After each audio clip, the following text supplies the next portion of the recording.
सिद्धार्थ के साथ आगे जो कुछ भी होने वाला था उसका उसे बिल्कुल भी अंदाजा नहीं था। पानी के अंदर कदम रखते ही अजीब सी खूंखार मछलियां बिजली की रफ्तार से उस पर ऐसे टूट पड़ी जैसे उनके लिए कोई शिकार आ गया हो। लेकिन ये मछलियां इतनी अजीब कैसे हो सकती थी? इस तरह की मछलियां तो सिर्फ अमेज़न रिवर में पाई जाती है। उन्हें पिराना मछली कहा जाता है। ये तो बिल्कुल वैसी ही लग रही है। पहले तो मैंने सूखी नदी में ऐसी मछलियों के बारे में कभी सुना भी नहीं था। कदम तुरंत नदी के बाहर निकालते हुए सिद्धार्थ ने मन में सोचा, इसका मतलब यह है कि ऐसी मछलियां नदी में कहीं और भी हो सकती थी। पहले तो सिद्धार्थ को उन मछलियों का सामना करना होगा। जब उसने इस बारे में सोचा तो उसके दिमाग ने काम करना ही बंद कर दिया। उन मछलियों की तादाद का कोई अंदाजा नहीं लगाया जा सकता था, और अगर उसे उस बूढ़े कछुए को तलाश करना था तो इसके लिए सिर्फ एक दिन काफी नहीं होने वाला था। तरीके दो हो सकते थे, या तो उन मछलियों का सफाया कर दिया जाता या तो उन मछलियों को ऐसे उलझा दिया जाता कि वे सिद्धार्थ पर हमला करने की जगह किसी दूसरी चीज में उलझी रहे। अगर वो उन मछलियों को खत्म करने के बारे में सोचता तो शायद ये भी हो सकता था कि उसके लिए गए स्टेप की वजह से वो बूढ़ा कछुआ भी मर सकता था। अगर ऐसा होता तो सिद्धार्थ पहेली को कभी भी हल नहीं कर पाता।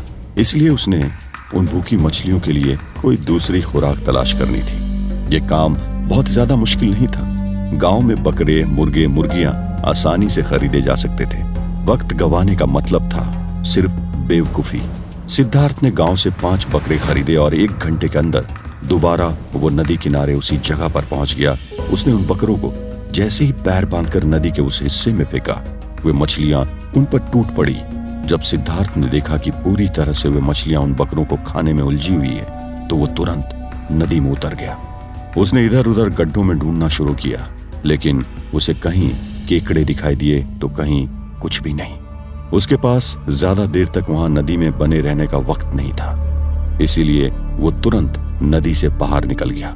इसका मतलब ये था कि पुराने शमशान के पास ऐसा कोई भी कछुआ नहीं था, तो उसे नए शमशान की तरफ आगे बढ़ना था। पहेली में जिस कछुए का जिक्र किया गया था उसके साथ साथ शमशान की भी बात कही गई थी। एक तरफ सिद्धार्थ जहां पर ये सब कुछ कर रहा था, वहीं दूसरी तरफ युवराज अब भी गौरी और बाकी लोगों को अपनी कहानी सुना रहा था। युवराज ने उन्हें बताया कि वैसे तो वो दिव्या के आंसुओं से नहीं पिघलने वाला था, लेकिन उसने जो कहानी उसे बताई थी उसने उस पर यकीन कर लिया। दिव्या ने उसे ये कहा कि जिस लड़के के साथ वो सब कुछ कर रही थी उस लड़के ने उसे वैसा करने के लिए मजबूर किया था। दरअसल वो गांव के एक दबंग आदमी का बेटा था और वो ऐसा पहले भी कई लड़कियों के साथ करते रहा था। जब दिव्या ने उसे ये बात बताई तो उसे लगा कि इसमें दिव्या का क्या कसूर था, ये तो बस एक बेबस लड़की थी। और इसी तरह से उनकी मोहब्बत की कहानी एक बार फिर आगे बढ़ने लगी। युवराज ने उन्हें बताया कि दिव्या सचमुच एक बहुत अजीब लड़की थी जो अपने घर परिवार के बारे में बात करते ही कतराने लगती थी। उसने आगे कहा कि यह बात उस दिन की है जब एक पूर्णमासी के बाद वाली सुबह गांव के खंडर में उसे उसी लड़के की लाश दिखाई दी जिसके साथ दिव्या ने रिश्ते कायम किए थे। गांव के लोगों की भीड़ वहां पर देखकर मैं भी वहां पर गया और मैंने देखा कि उस लड़के का दिल उसके सीने से बाहर निकाल दिया गया था। वहां मौजूद लोगों का कहना था कि यह काम जरूर किसी डायन का था, क्योंकि इस तरह से दिल निकालकर खा जाना यह एक किस्म की डायन ही कर सकती थी। युवराज ने गौरी और बाकी लोगों को बताया कि गांव वालों की इन सारी बातों को सुनकर भी उससे उनकी बातों पर बिल्कुल भी यकीन नहीं हुआ। हाँ, लेकिन उसे दिव्या पर शक जरूर हो गया था। दिव्या ने युवराज को बताया था कि वो लड़का उसे परेशान किया करता था, तो हो सकता है कि उससे तंग आकर दिव्या ने उसे ऐसी दर्दनाक मौत दे दी हो। लेकिन फिर भी दिव्या जैसी खूबसूरत कमसीन लड़की किसी को ऐसे दर्दनाक मौत कैसे दे सकती थी? दिव्या के साथ संभोग करने के बाद धीरे धीरे उसे ऐसा लगने लगा था जैसे उसकी ताकत कम होने की बजाय बहुत ज्यादा बढ़ रही थी। उसके अंदर गुस्सा और नफरत पनपने लगी थी। वो किसी को भी अच्छा काम करते हुए देखता तो उसे उससे लड़ाई करने का मन करने लगता। चाहकर भी वो खुद को काबू नहीं कर पा रहा था। उसने उसके शरीर में भी बहुत सारे बदलाव होते हुए महसूस किए, लेकिन वो इनकी वजह को कभी समझ नहीं पाया। फिर एक और पूर्णमासी की रात थी जब दिव्या ने उससे कहा कि वो अब उससे छुपकर नहीं मिलना चाहती, बल्कि गेस्ट हाउस में आकर उसके साथ पूरी रात गुजारना चाहती है। हालांकि युवराज के लिए गेस्ट हाउस में ये सब कुछ कर पाना मुश्किल था, क्योंकि गांव वाले और दयाल सब इस बात का बुरा मान सकते थे, लेकिन फिर भी उसने चांस लिया। दयाल को तो कौन क्या कह रहा है और गांव में क्या चल रहा है, इन सारी बातों से जैसे कोई मतलब ही नहीं था उसे। वो तो बस अपना काम ही करना जानता था। और उस रात भी दयाल युवराज को खाना देने के बाद अपने कमरे में चला गया। दिव्या को सुर्ख लाल जोड़े में लिपटी देखकर एक बार फिर वो अपने होश गवा बैठा। उसकी गोरी गोरी पतली कमर, चमेली की इत्र की महक, कजरारी आंखें, बालों में लगा मोगरे के फूल का गजरा, उसकी पायल की छन छन, ये सब देखकर वो बेसब्र होने लगा था। तभी उसे अचानक याद आया कि उसने अपना कैमरा बाहर बरामदे में रखी एक कुर्सी से उठाकर अपने बैग में रखना है, और इसीलिए वो कमरे से बाहर निकला। रात के लगभग 12 बजने को थे और दोबारा जैसे ही वो कमरे में आया तो डर के मारे वो थर थर कांपने लगा। वो दुनिया की सबसे खूबसूरत लगने वाली लड़की दिव्या अपने हाथ पैर मुड़े हुए किसी छिपकली की तरह गेस्ट हाउस की दीवार पर चल रही थी। उसका खूबसूरत चेहरा बदसूरत और जला हुआ सा लग रहा था। बाल सफेद और हाथ पैर पर झुर्रियां, बड़े बड़े नाखून, और वो लार टपकाती सी नजर आ रही थी। उसने जैसे ही उसे देखकर भागने की कोशिश की, उसके पैरों ने काम करना बंद कर दिया। किसी बंदरिया की तरह छलांग लगाते हुए सीधे उसके पास आ गई। इससे पहले कि वो अपनी पकड़ उस पर और मजबूत कर पाती, युवराज ने उसे एक ऐसा जोरदार पंच मारा कि वो जाकर सीधा दीवार से टकराई। वो गुस्से से चिल्लाई। उसके चिल्लाने की आवाज से ही गेस्ट हाउस के खिड़की दरवाजों में कांच टूट गए। फिर ना जाने क्या हुआ और वो काले धुएं में तब्दील होकर वहां से गायब हो गई। दिव्या एक डायन थी और वो अभी भी उसके पीछे पड़ी हुई थी। उसके बारे में और भी बातें वो बताने वाला था। तभी मिस्टर बजाज अचानक हंसने लगे। उन्होंने कहा, भाई तुम्हारी कहानी तो सचमुच पूरी फिल्मी लगती है। गौरी, आप लोग सुनो इनकी कहानी, मुझे कोई दूसरा काम है। इतना कहकर मिस्टर बजाज वहां से चले गए। उधर सूखी नदी के किनारे शमशान में भटक रहे सिद्धार्थ को असली खतरे का तो पता ही नहीं था। उस बियाबा जगह पर घूमते हुए अचानक उसे बहुत ज्यादा थकान होने लगी। उसे चक्कर आने लगे और ऐसा लगने लगा जैसे उसे उल्टी आ जाएगी। लेकिन नए शमशान के पास पहुंचकर जब वो उल्टियां करने के लिए नीचे झुका, तभी उसे ऐसा लगा जैसे कोई उसका गला दबा रहा हो। और इसी बीच वहां एक बहुत ही खतरनाक बवंडर आया। शमशान घाट की छत पर लगी हुई टीन जोर जोर से बजने लगी। उसे ऐसा लगने लगा जैसे उसकी आंखों से खून टपकने लगा, और इससे पहले कि वो कुछ समझ पाता, किसी अनजान ताकत ने उसे बॉल की तरह उठाया और धड़ाम से नीचे पटक दिया। उसकी किस्मत अच्छी थी कि वहां जहां पर नीचे गिरा था वहां कीचड़ था। पानी और कीचड़ की वजह से उसे कोई खास चोट नहीं लगी। लेकिन ये क्या, वो जैसे ही उठने की कोशिश करने लगा तो उसे धुएं से बना एक हाथ दिखाई दिया और उस हाथ ने उसे पकड़कर नदी में फेंक दिया। वहां पसरे सन्नाटे को चीरती हुई एक खतरनाक हंसी की आवाज सुनाई दी और ऐसा लगा जैसे नदी में कोई भंवर बन रहा हो। हाँ, ये सही था, नदी में एक भंवर तो बनने लगा था। थोड़ी ही देर बाद नदी का पानी ऐसे ऊपर उठा जैसे वो कोई खौफनाक शैतान हो। उस पानी के बने शैतान ने अपना बड़ा सा मुंह खोला सिद्धार्थ को समेटने के लिए। वो शैतान एक भंवर बनकर नदी में जोर जोर से घूमने लगा और उसके साथ घूमने लगा सिद्धार्थ भी। इतनी देर तक पानी के बीच रहने की वजह से उसका दम घुटने लगा था। वहीं चक्कर की वजह से वो बेहोश होने लगा था। भंवर के बीच बेहोश होना, इसका मतलब तो सिर्फ और सिर्फ मौत ही हो सकता था। तो क्या सिद्धार्थ का आखिरी वक्त आ गया था? लेकिन सिद्धार्थ तो बहुत बहादुर लड़का था, वो इतनी जल्दी कैसे हार मान सकता था? शायद इस बार किस्मत उसके साथ नहीं थी। न जाने कब भंवर में गोल गोल घूमते हुए उसे बेहोशी आ गई। उधर गेस्ट हाउस में एक्साइटमेंट की वजह से गौरी ने कहा, देखो युवराज, डैडी को अच्छी लगे या ना लगे, लेकिन मुझे सचमुच तुम्हारी कहानी इंटरेस्टिंग लग रही, मैं सुनना चाहती हूँ, तुम कहो। फिर वो दिव्या कहाँ गई और तुम लोगों के रिश्ते का क्या हुआ? उसके बाद मैं अचानक बहुत ज्यादा बीमार पड़ गया था। उस वक्त गांव में डॉक्टर की जगह सिर्फ एक कंपाउंडर था जिसने मेरा इलाज करने की कोशिश की, लेकिन मैं फिर भी ठीक नहीं हो पाया। फिर एक आदमी ने बताया कि गांव में एक जानकार औरत रहती है जो शायद मेरी बीमारी का इलाज कर सकती थी। मेरे पास उस औरत के घर जाने के अलावा कोई दूसरा चारा रह नहीं गया था। युवराज ने आगे कहा। युवराज की कहानी में आगे क्या मोड़ आया होगा? क्या सिद्धार्थ सचमुच सूखी नदी के अंदर समा गया था? सिद्धार्थ के वहां न होने और मिस्टर बजाज के चले जाने के बावजूद भी आखिर गौरी युवराज में इतना इंटरेस्ट क्यों ले रही थी? क्या युवराज सचमुच कोई अच्छा इंसान हुआ करता था? जानने के लिए सुनते रहिए।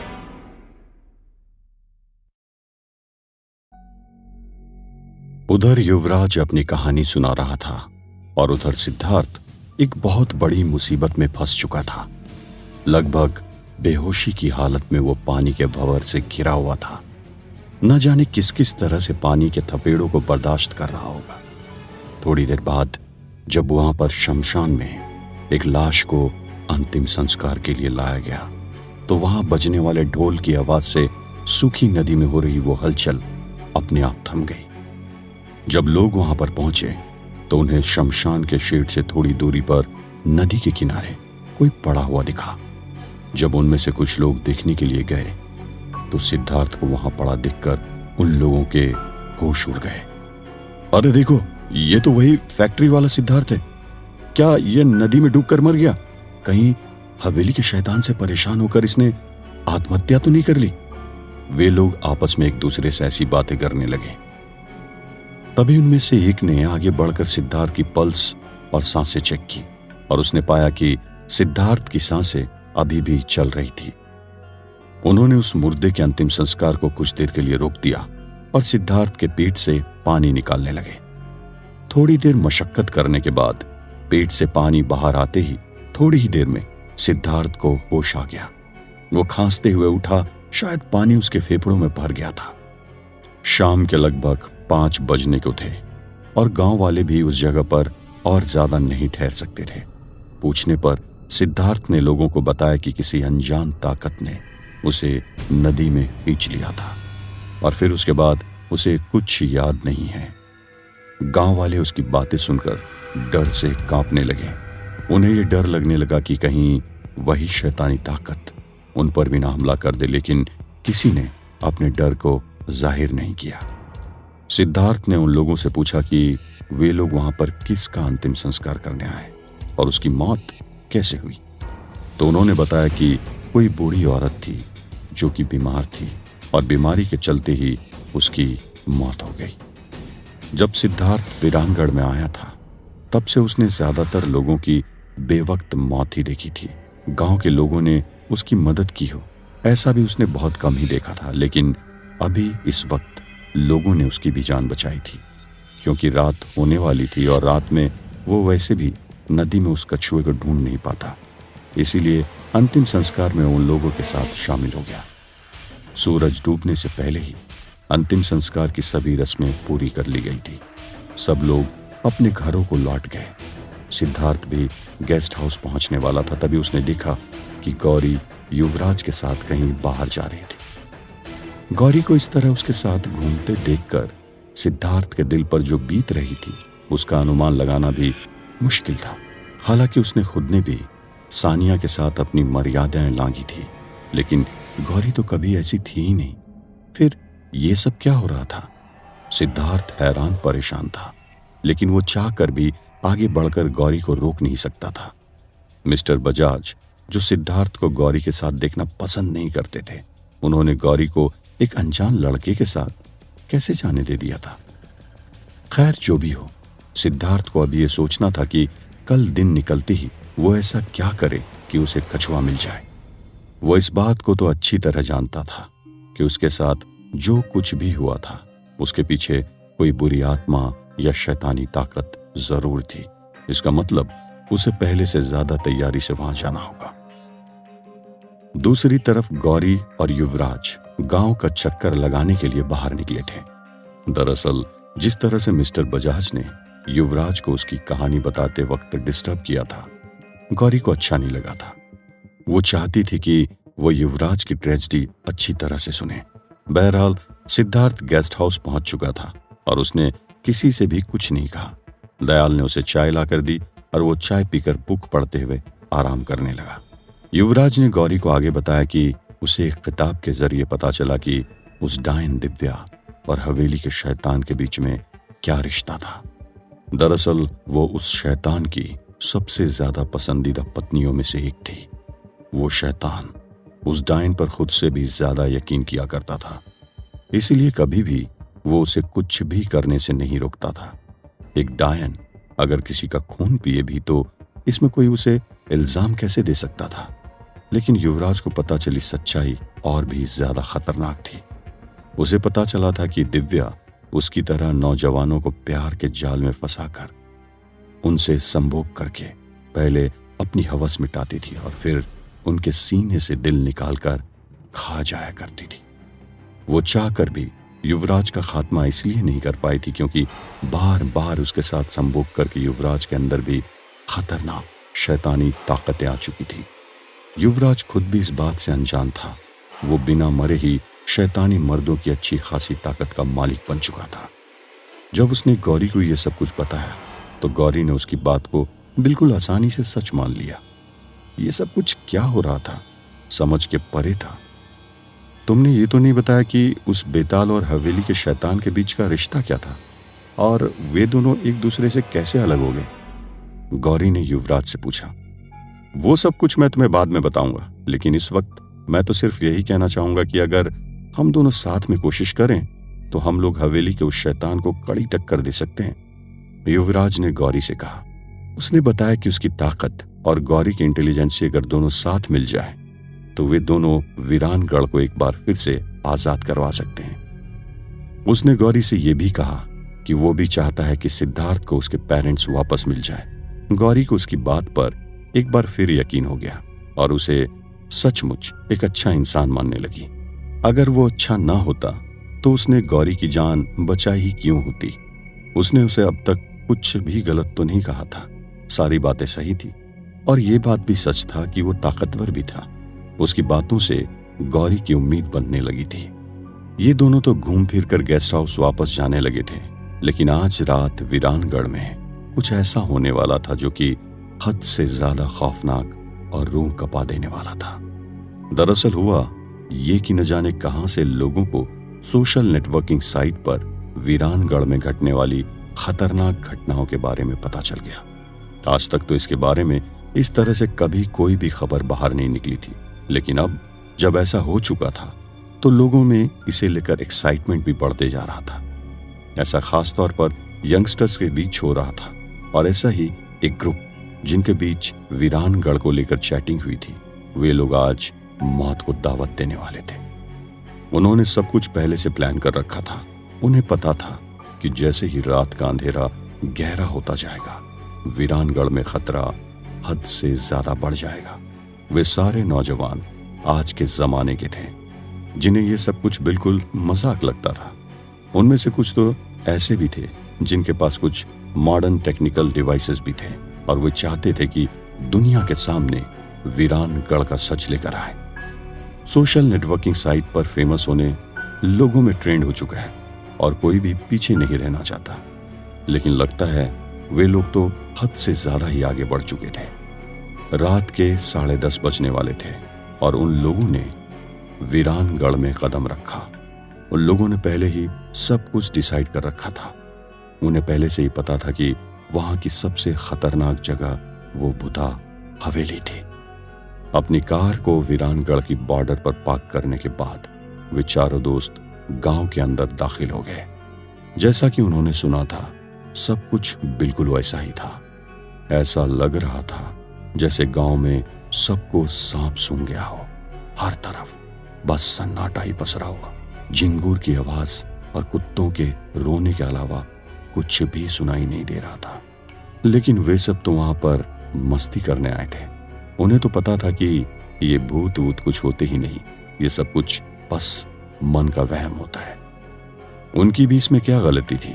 आजकल के नौजवानों को दूसरों को गलत साबित करने में ही मजा आता है।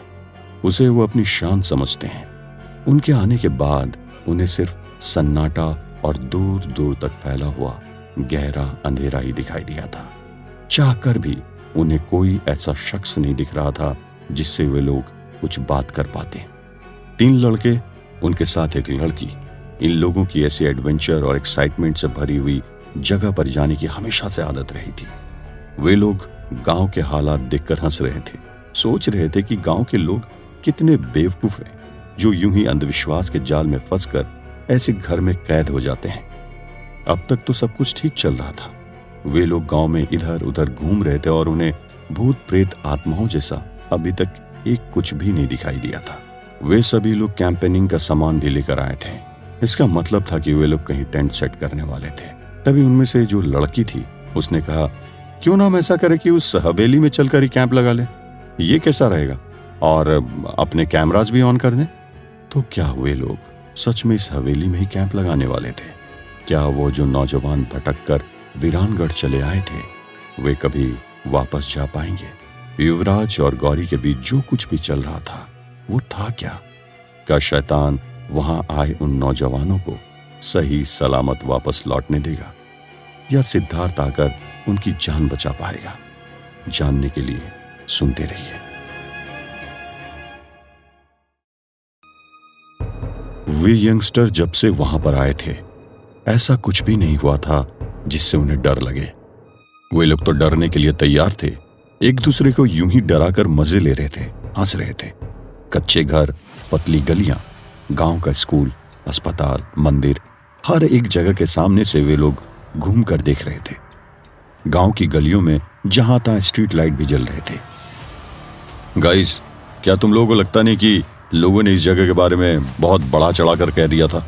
सचमुच लोग तो कुछ भी कहते रहते हैं, मयंक ने कहा। सोशल मीडिया के र्यूमर्स का यकीन करे तो ऐसा लगता है जैसे वीरानगढ़ बाबा आदम के जमाने का कोई गांव होगा। ओकेजनली कहीं से कुत्तों के भौंकने, रोने और कहीं कहीं जहां झाड़ियां थी वहां से झिंगूर की आवाज। बाकी सब कुछ तो बिल्कुल नॉर्मल था। हाँ, अंधेरा होने के पहले तक धूल वहां कुछ ज्यादा ही उड़ रही थी। उन्हें वो गांव उतना ज्यादा भी बर्बाद नहीं नजर आ रहा था जितना कि बढ़ा चढ़ाकर सोशल मीडिया पर बताया गया था। उन्हें इस बात का एहसास हुआ था कि गांव पिछड़ा जरूर था, लेकिन बहुत ज्यादा पिछड़ा भी नहीं था। सबसे ज्यादा हैरानी की बात तो ये थी कि वीरानगढ़ का वो शैतान अब तक खामोश क्यों था? क्या वो भी इन शहरी बच्चों के साथ कोई खेल खेल रहा था, या ये सब कुछ तूफान के पहले की खामोशी थी? अब वे लोग हवेली के पास पहुंच चुके थे। रेगिस्तान एरिया में रात में ठंड होना तो आम बात है। ऐसा ही कुछ माहौल इस वक्त वहां पर बना हुआ था। पुणे महाराष्ट्र के रहने वाले इन इंजीनियरिंग स्टूडेंट्स के लिए यह डेस्टिनेशन सचमुच थ्रिलिंग थी। सब कुछ ऐसा लग रहा था जैसे वो कोई ऐसी आम जगह हो जहां पर ऐसा कुछ कभी होता ही ना हो। बहरहाल वहां ठंड अब बढ़ने लगी थी। वे लोग वहां पर ठंड का कोई इंतजाम करके नहीं आए थे। उन्हें तो लगा था कि रेगिस्तान है तो गर्मी ही गर्मी होगी, रात में ठंड भी हुई तो मजेदार होगी। मयंक, मुझे बहुत ज्यादा ठंड लग रही है, क्या तुम्हारे पास बेयर रखी है? प्लीज जल्दी निकालो ना, मुझसे सब्र नहीं हो रहा। अरे यार, यहाँ पर इतनी ठंड कैसे हो सकती है? जल्दी जल्दी कैंप फायर स्टार्ट करो और म्यूजिक ऑन करो, जल्दी करो ना। पलक नाम की उस लड़की ने अपने बॉयफ्रेंड मयंक से कहा। मयंक ने खुद को रफ एंड टफ दिखाने के लिए अपनी स्वेट शर्ट भी निकालकर पलक को दे दी। वे सभी लोग एक एक बियर की कैन ओपन करके बियर का मजा लेने लगे। मॉडर्न डिजाइन के इंस्टेंटली प्रिपेयर हो जाने वाले टेंट को वो लोग अपने साथ लेकर आए थे। जल्दी ही उन लोगों ने कैंप लगाया और नमन मेहरा ने कैंप फायर स्टार्ट कर दी। वहीं धैर्य ने म्यूजिक प्लेयर को अपने मोबाइल से कनेक्ट कर दिया। फ्लैश लाइट वाले टॉर्च भी ये लोग अपने साथ लेकर आए थे और अब उनका कैंप बहुत अच्छी तरह से सेट हो चुका था। Beer, snacks, music, total fun. सचमुच ऐसा लग रहा था जैसे वो किसी पिकनिक स्पॉट पर थे। अरे उस हवेली को तो देखो यार, कितनी एंटीक लग रही है। हाँ, ये बात सच है कि उसकी पेंटिंग और मरम्मत नहीं हुई, लेकिन देखो अंधेरे में वो कितनी शानदार लग रही है, धैर्य ने कहा। अरे गाइस, तुम लोगों की बात छोड़ो भाई, मुझे तो वो हवेली सचमुच बहुत डरावनी लग रही है। ऐसा लग रहा है जैसे वो हवेली नहीं, खुद एक डरावना शैतान हो और अभी हमें निगल जाएगा। तुमने उन पत्थर की मूर्तियों को देखा? उनमें से कुछ मूर्तियां टूटी हुई, लेकिन लगता है जैसे उनमें जान है, नमन ने डर से कांपते हुए कहा। अरे अगर हम लोग इसकी बात माने तो ये कहने लगा कि वो पुतले अपने हाथों की तलवार लेकर अभी हम लोगों का गला काट देगा। नमन का मजाक उड़ाते हुए मयंक ने कहा। नमन का डर बेबुनियाद नहीं था। मौत का सिलसिला कुछ ही देर में शुरू होने वाला था। उन लोगों ने कैमरे को इस तरह से सेट करके रखा हुआ था कि कैंप के साथ साथ हवेली का व्यू भी इसमें कैप्चर हो सके। इस दौरान गेस्ट हाउस में सिद्धार्थ सो चुका था।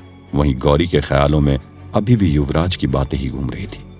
युवराज को ऐसा लग रहा था जैसे उसका गेस्ट हाउस में आने का मकसद जल्दी ही पूरा होने वाला था। वो तो एक निशाचर और नरभक्षी था। नींद और उसका तो कोई ताल्लुक ही नहीं था। जिस तरह की ताकत उसने हासिल कर ली थी, उसकी वजह से दूसरे भूतों से उसे अब कोई खतरा नहीं रह गया था। लेकिन वो अब और ज्यादा वक्त तक ऐसे एक नरभक्षी बनकर नहीं रह सकता था। गौरी से वो यूं ही मिलने नहीं चला आया था। गौरी को देखते ही वो समझ गया था कि वही एक ऐसी लड़की थी जो उसको वापस इंसान बनाने में मदद कर सकती थी। दिव्या के साथ संभोग करने की वजह से उसके अंदर शैतानी ताकतें समा चुकी थी और उन ताकतों से खुद को आजाद कराने के लिए उसे एक नेक दिल और पाक वर्जिन लड़की की जरूरत थी। गौरी ने अब तक अपनी पवित्रता बनाए रखी थी, अब धीरे धीरे उसकी तरफ खींचने भी लगी थी। लेकिन वो जल्दबाजी करके कोई गड़बड़ नहीं करना चाहता था। गौरी का भरोसा और प्यार हासिल करने के लिए उसे अभी और मशक्कत करनी थी। उन चारों ने उस खौफनाक हवेली में पार्टी मनानी शुरू कर दी थी और ये पार्टी थी या मौत का जश्न। उन लोगों को तो गांव के हालात देखकर ही समझ जाना चाहिए था कि उन्होंने वहां आकर बहुत बड़ी गलती कर दी थी। अरे तुम्हारी बगल में देखो, वो कौन है? मैंने अभी अभी उसे देखा, वो तुम्हारे पीछे डांस कर रहा था। मयंक ने नमन को डराते हुए कहा। नहीं नहीं नहीं, यहाँ तो कोई भी तो नहीं है। तुम लोग प्लीज मुझे डराओ मत, कहीं मेरा हार्ट फेल ना हो जाए। पर मैं मरना बिल्कुल नहीं चाहता। अगर आज मैं यहाँ से जिंदा वापस निकल गया तो कभी भी तुम लोगों के साथ नहीं आऊंगा। नमन ने घबराते हुए कहा। मैंने तो सुना है कि जो ज्यादा डरता है ऐसी बुरी ताकतें उसे अपना पहला शिकार बनाती है। मयंक ने एक और बार मस्ती करते हुए नमन से कहा। लेकिन इस बार वो ये नहीं जानता था कि सचमुच वहां पर कोई और भी आ चुका था और वो ठीक उसके पीछे खड़ा था। अरे वो क्या है मयंक? वो देखो तुम्हारे पीछे क्या है। भागो भागो, वहां से भागो मयंक। मैं मजाक नहीं कर रही हूं। देखो वो काला सा कितना खौफनाक दिख रहा है। जल्दी भागो वहां से। पलक ने घबराते हुए कहा। तो अब तुम सब लोग मिलकर मेरे मजे ले रहे हो। तुम्हें क्या लगता है कि मैं भी इस नमन के समान डरपोक हूं?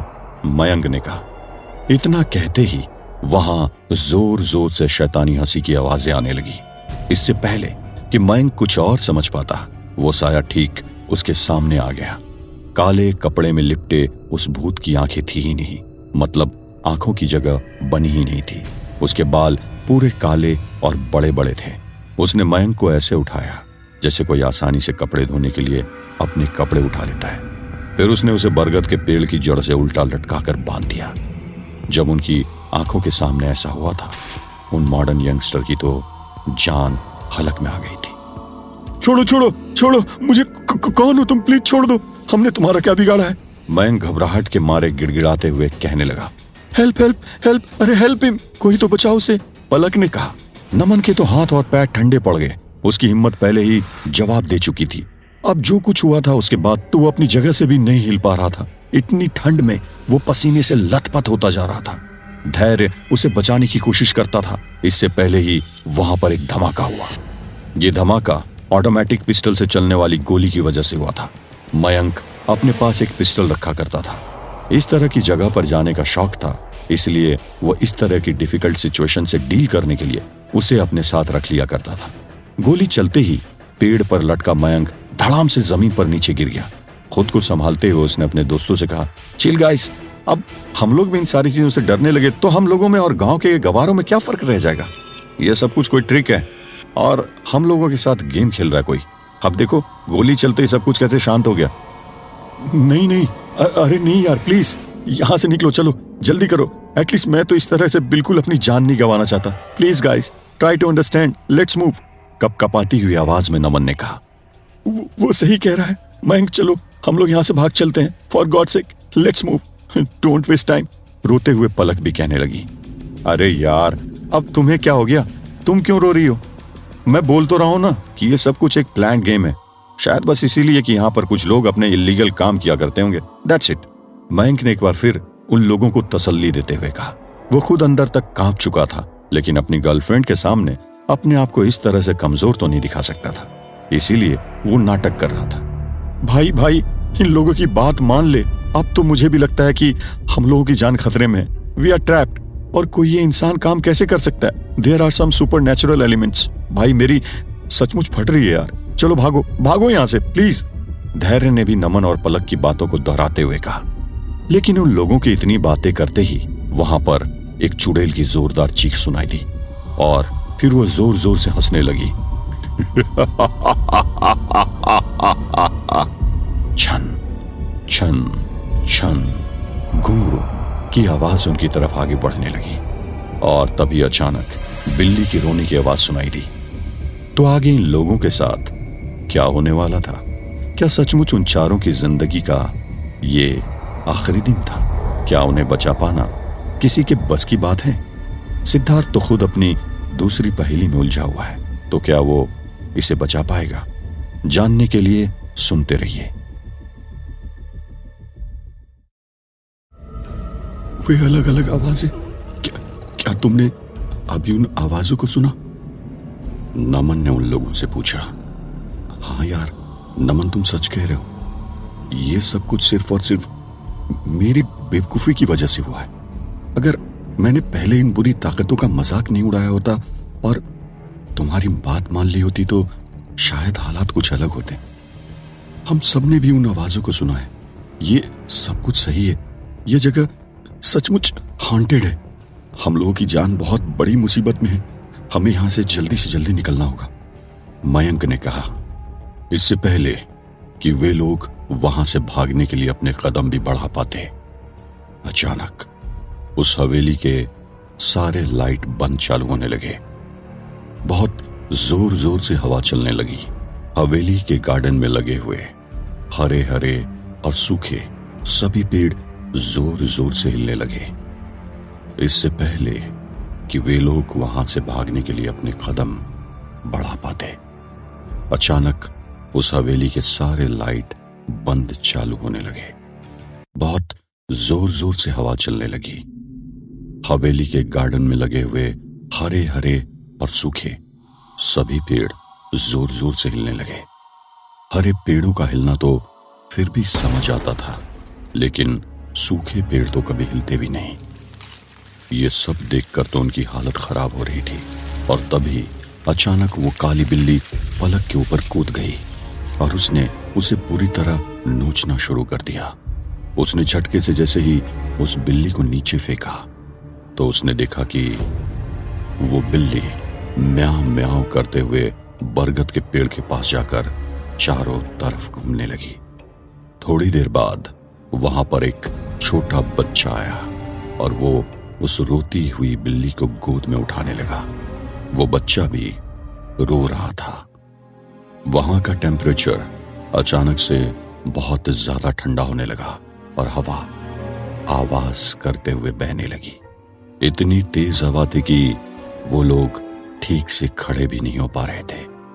उनके बचे कुचे होश भी उस वक्त उड़ गए जब उन्होंने देखा कि राजस्थानी कपड़े पहने हुए गहनों से सजी धजी एक औरत पायल की छम छम करते हुए उस बच्चे की तरफ बढ़ने लगी।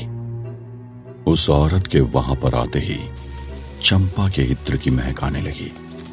इतनी रात को ऐसी सजी धजी औरत को देखकर लोगों को समझने में बिल्कुल भी देर नहीं लगी कि वो औरत कोई औरत नहीं बल्कि कोई चुड़ैल थी और वो बच्चा भी भूतनी का ही बच्चा था। अभी तक उन लोगों ने ठीक से आसपास नजर नहीं डाली थी। हवेली में लगे हुए वे पत्थर के पुतले चलने लगे थे। उनमें जान आ गई थी। एक पुतले ने पीछे से आकर अमन को जकड़ लिया। वो जोर जोर से चीखने चिल्लाने लगा। बाकी तीनों दोस्त मिलकर उसे छुड़ाने की कोशिश करने लगे। उस पुतले ने उसे जोर से हवा में उछाल दिया और वो धड़ाम से नीचे गिरा। वो जल बिन मछली की तरह जोर जोर से कहराने और तड़पने लगा। उसके बाकी दोस्त लोग जब उसकी तरफ पहुंचने वाले थे तभी ऐसा ही एक काला साया दोबारा से दिखाई दिया और उसने पलक को हवा में उल्टा लटका दिया। लेकिन पलक की किस्मत इतनी अच्छी नहीं थी। उसने पलक को इतनी जोर से जमीन पर वापस पटका कि उसका पूरा शरीर जमीन के अंदर धंस गया। खौफ का वो खतरनाक मंजर देखकर उन सब की रूह कांप गई। नहीं नहीं, तुम उसके साथ ऐसा नहीं कर सकते, उसे छोड़ दो, उसे छोड़ दो। ये कहते हुए मयंक तब तक आगे बढ़ता तब तक बहुत देर हो चुकी थी। गर्दन की हड्डी टूट जाने की वजह से पलक किसी टूटी हुई डाली की तरह लटक गई थी। इसका मतलब साफ था, वो अब इस दुनिया में नहीं थी। लेकिन मौत का सिलसिला यहीं नहीं रुकने वाला था, क्योंकि उस हवेली में जाकर जिंदा लौट पाना सबके बस की बात नहीं थी। उधर हवेली के दरवाजे धड़ाम धड़ाम की आवाज के साथ खुलने बंद होने लगे थे। इससे पहले कि वे लोग पलक की मौत का अफसोस जता पाते, वो भूत का बच्चा आकर नमन के सिर पर बैठ गया। वो नमन को देखकर लार टपका रहा था। चमकीली नीली बिल्ली की तरह आंखों वाला वो भूतनी का बच्चा देखने में बहुत डरावना था। उसके बाल सफेद और चेहरे पर बाल थे। वो बंदर की तरह नमन से लिपट गया और उसे जोर जोर से नोचने लगा। डर और घबराहट की वजह से नमन तो पहले ही अधमरा हो चुका था और अब उसके सिर पर भूत बैठा हुआ था।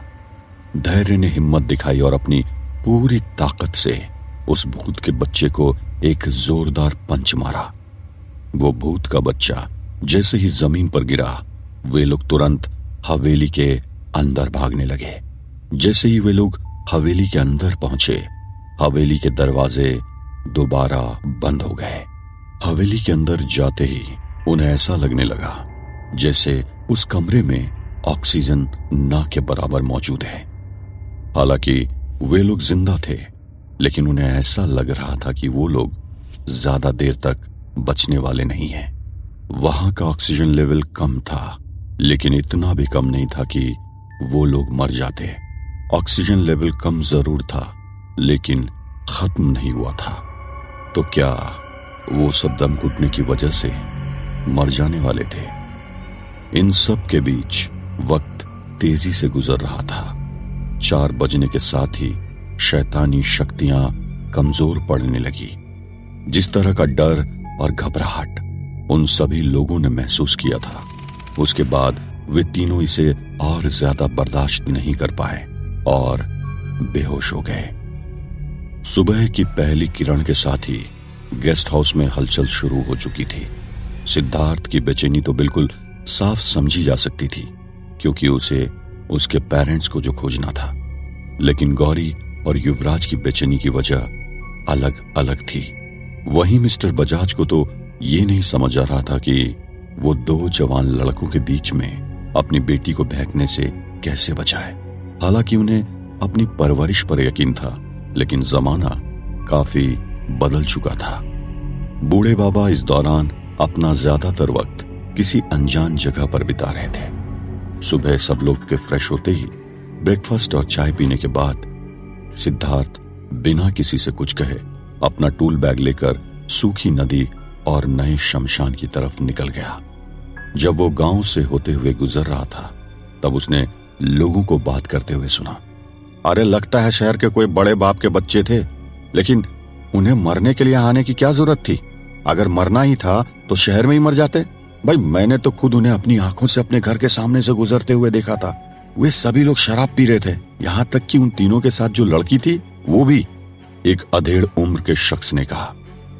हाँ भाई, मौत के भी कितने बहाने होते हैं। देखो ना, कहाँ वे शहर के पढ़ने वाले बच्चे और मौत उन्हें कहाँ ले आई। मुझे तो नहीं लगता कि उनमें से कोई भी जिंदा बचा होगा। रात को गांव के किनारे रहने वाले लोग बोल रहे थे कि उन्होंने हवेली में जोर जोर से म्यूजिक बजते हुए सुना था। अरे इतना ही नहीं, वो कोने पर जो घर है ना, मास्टर जी तो ये भी बता रहे थे कि वो लोग जगमगाते हुए डिस्को लाइट भी लेकर आए थे। जब सिद्धार्थ ने उन लोगों की ये बात सुनी तो उसे ठीक से कुछ समझ नहीं आया। उसे तो अभी सूखी नदी तक पहुंचना था। उसने सोचा कि अगर काम हो जाता तो वापस आकर वो गांव वालों से पूछ लेगा कि वे लोग किस बारे में बात कर रहे हैं। इस बार फिर वो जाते जाते अपने साथ 1-2 बकरों को रखना नहीं भूला था। तो क्या इस बार फिर उसे वैसे ही मछलियों का सामना करना था? ऐसा नहीं था। इस बार उसके लिए खतरा मछलियों से कहीं ज्यादा था। वो नदी में उतरा और किनारे की मिट्टी में किसी ऐसे गड्ढे को ढूंढने लगा जहां उसे या तो वो कछुआ या उसका कोई सुराग मिल जाए। सिद्धार्थ आज बहुत ज्यादा होशियार होकर काम करने वाला था। उसने पहले ही उन बकरों को नदी के किनारे पर ही बांध कर रखा था। इसका मतलब ये था कि अगर वैसे खूंखार मछलियों से फिर मुकाबला करना पड़ता तो वो उन बकरों के जरिए उन्हें एक बार फिर उलझा सकता था। जहां सिद्धार्थ अपनी पूरी कोशिश कर रहा था कि उस कछुए को किसी भी तरह से ढूंढकर हवेली में लेकर जाए, वहीं गेस्ट हाउस में कुछ अलग ही खिचड़ी पक रही थी। गौरी के साथ मिलकर युवराज हवेली के अंदर से एक ऐसी कीमती जादुई पत्थर बाहर लाने का प्लान बना रहा था। एक और बार ऐसा हुआ था जब गौरी को इस बात से कोई फर्क नहीं पड़ा था कि सुबह सुबह सिद्धार्थ कहां गायब हो गया। क्या सचमुच ये वही गौरी थी जो सिद्धार्थ के लिए हर एक मुसीबत से लड़ने के लिए तैयार थी? किसी ने सच ही कहा है कि औरतों को समझ पाना बहुत मुश्किल है। खैर जो भी हो, लेकिन युवराज और गौरी थोड़ी ही देर बाद गेस्ट हाउस से निकलकर हवेली की तरफ आगे बढ़ने लगे थे। दरअसल गौरी इस बात को जानती थी कि वो मायावी मलंग युवराज हवेली के बारे में बहुत कुछ जानता है, और अगर उसने कहा है कि वो पत्थर सचमुच जादुई था तो ये बात सच भी हो सकती थी। क्या गौरी को अब तक ये समझ नहीं आ रहा था कि युवराज उसे लेकर क्या इरादा रखता था, या वो ये सब कुछ जानकर भी अनजान बन रही थी? खैर मामला चाहे जो भी हो, लेकिन अभी वे दोनों जो करने जा रहे थे वो सचमुच सिद्धार्थ और हवेली में बंद उन 3 लोगों के लिए बेहद खतरनाक होने वाला था। वो कोई आम पत्थर नहीं था। उस जादुई तलवार की तरह वो भी हवेली के शैतान की बड़ी ताकतों में शुमार था। उस पत्थर में तांत्रिक शक्तियां इकट्ठी करके रखी गई थी। जहां गौरी सोच रही थी कि युवराज की मदद से उस पत्थर को हासिल करके उसके पास अच्छी खासी जादुई शक्ति आ जाएगी, वहीं वो इस बात से अनजान थे कि युवराज सिर्फ और सिर्फ उसका इस्तेमाल करने वाला था। सिद्धार्थ को किनारे पर बना हुआ एक ऐसे ही बड़ा गड्ढा दिखाई दिया और ऐसा लगा जैसे वहां कुछ ज्यादा ही हलचल हो रही थी। तो क्या वही वो गड्ढा था जहां पर वो कछुआ बैठा हुआ था? हाँ, ये बिल्कुल सच था। वही गड्ढा अभी जो सिद्धार्थ को दिखाई दिया था, वहीं पर वो बूढ़ा कछुआ पिछले कई सालों से आराम कर रहा था। तो क्या सिद्धार्थ के रास्ते में आगे और भी परेशानी आने वाली थी? क्या उसे वो बूढ़ा कछुआ जिंदा हालत में मिल पाएगा? क्या गौरी और युवराज उस पत्थर को हासिल कर पाएंगे? क्या वे तीनों दोस्त जो हवेली में बंद थे उनकी जान बच पाएगी? क्या गौरी और युवराज को उन शहरी लोगों की मौजूदगी का कुछ पता चलेगा? जानने के लिए सुनते रहिए। अब वे सभी दोस्त अभी भी बेहोश पड़े हुए थे। ये थोड़ी हैरान करने वाली बात थी कि शैतान ने अब तक उन्हें जिंदा क्यों छोड़ा था। शायद ये भी हो सकता है कि उसने उन्हें मुर्दा ही मान लिया हो। गौरी और युवराज जब वहां पर पहुंचे तो उन्होंने देखा कि हवेली के गार्डन में किसी ने एक कैंप लगाया हुआ था। वे उस कैंप को देखकर बहुत हैरान हुए। उस बियाबान और खतरनाक हवेली में कैंप लगाने की आखिर हिम्मत किसने की थी? वे लोग थोड़ी देर के लिए उस कैंप के पास गए और उन्होंने वहां रखी हुई चीजों को देखा।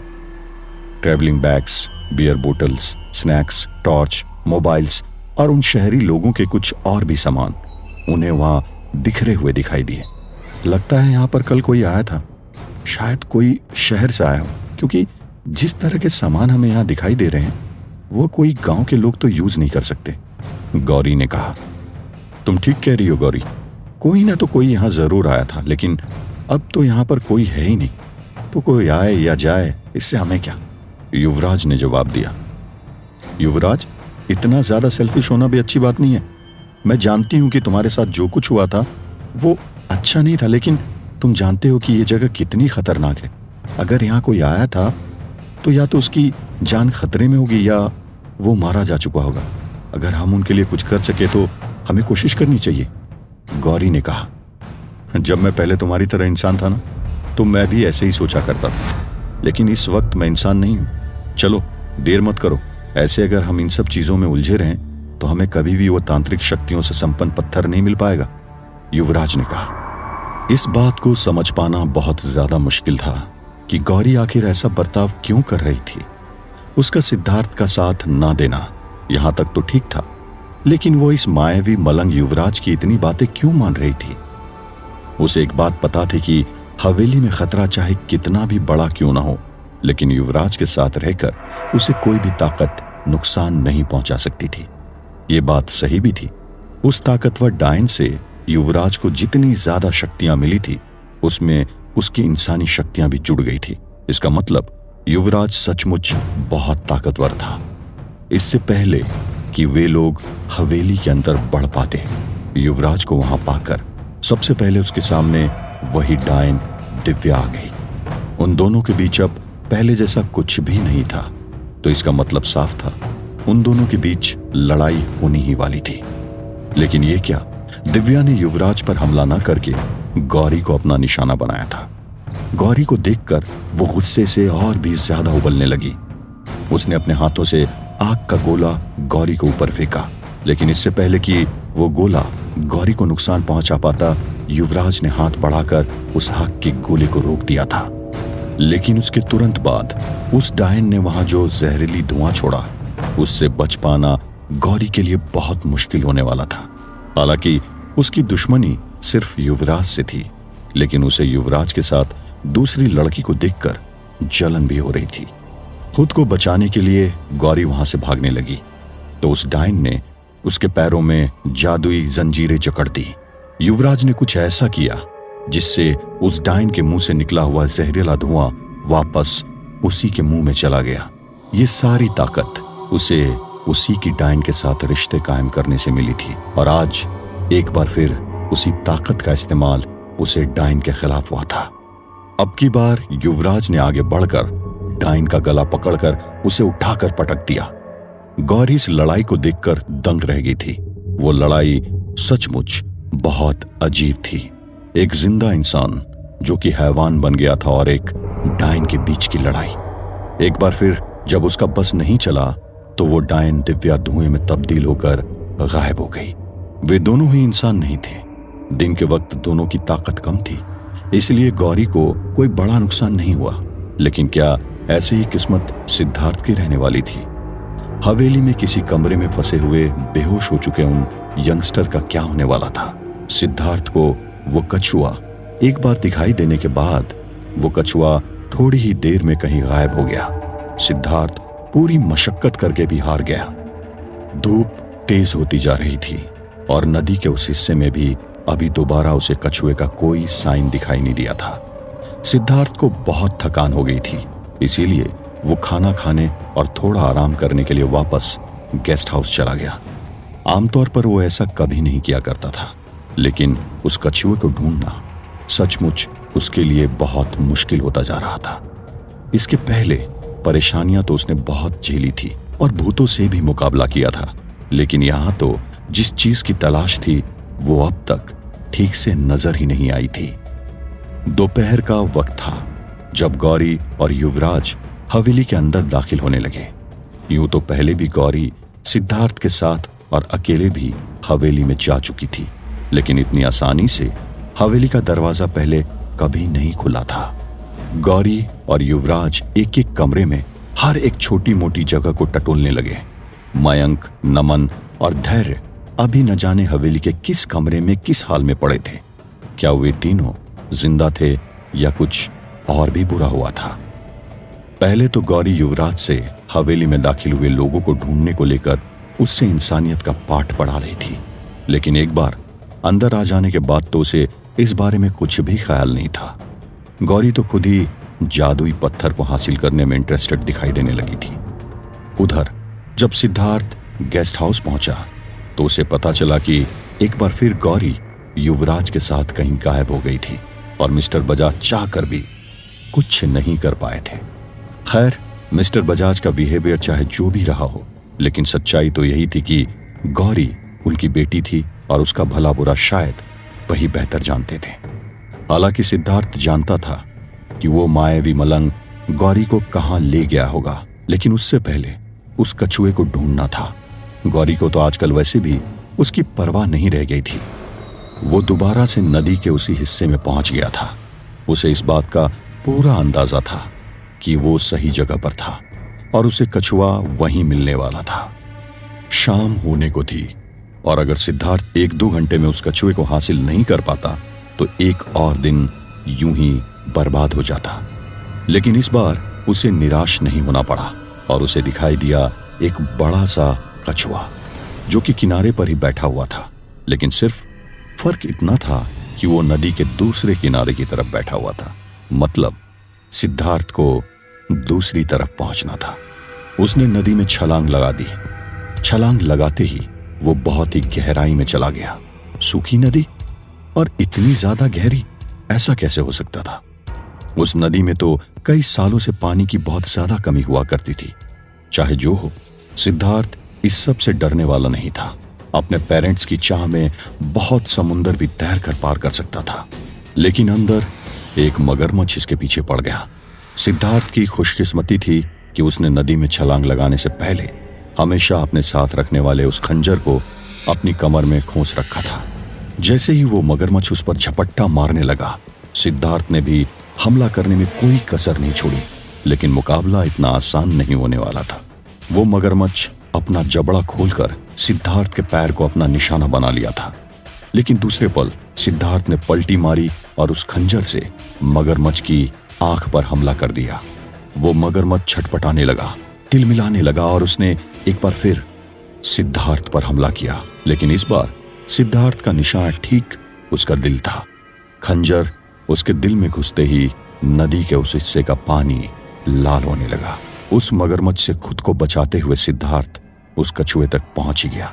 उसने उस बूढ़े कछुए को उठाया और अपनी कमर से बांध लिया। गौरी हर तरफ, हर जगह युवराज के साथ कदम से कदम मिलाकर जादुई पत्थर को ढूंढने में लगी हुई थी। थोड़ी ही देर बाद उन दोनों को दरवाजे के ऊपर टंगे एक हिरण के सर पर वो कीमती पत्थर दिखाई दिया। उन दोनों ने जैसे ही उस पत्थर को उठाया, वहां पर और शैतान के गुर्राने की आवाजें आने लगी। किसी दूसरे आम भूत या डायन का मुकाबला करना तो अलग बात थी, लेकिन उस शैतान का मुकाबला करना युवराज के बस की बात नहीं थी। वो पहले से ही शैतान को अपना दुश्मन बना चुका था और अब गौरी और उसने उसके असली गुस्से को ललकारा था। गौरी अपनी मर्यादा लांघ चुकी थी तो उसे इसका खामियाजा तो भुगतना ही था। लेकिन उसने जो किया था उसकी वजह से वो शैतान सिर्फ गौरी ही नहीं बल्कि पूरे के पूरे वीरानगढ़ को मिट्टी में मिला देने वाला था। और धीरे धीरे जमीन के कांपने से इसकी शुरुआत भी हो चुकी थी। हालांकि वो पत्थर जादुई जरूर था, लेकिन उसका इस्तेमाल युवराज जैसा हैवान तभी कर पाता जब गौरी जैसी कोई पाक दामन वाली लड़की उससे शादी कर लेती। कुल मिलाकर युवराज के लिए गौरी से शादी करना सबसे जरूरी काम था। तो अब आगे क्या करने वाला था? सिद्धार्थ, जो नदी के बाहर आ चुका था, उसे जैसे ही जमीन में इस तरह की हलचल महसूस हुई, उसे समझने में देर नहीं लगी कि वो भूचाल था। वो भी समझ गया था कि इस भूचाल की वजह युवराज की लालच और गौरी की कोई नादानी हो सकती थी। वीरानगढ़ में तो कुछ भी शैतान के मर्जी के बिना नहीं होता था। इसका मतलब उन लोगों ने शैतान की दुखती रग पर हाथ रखा था।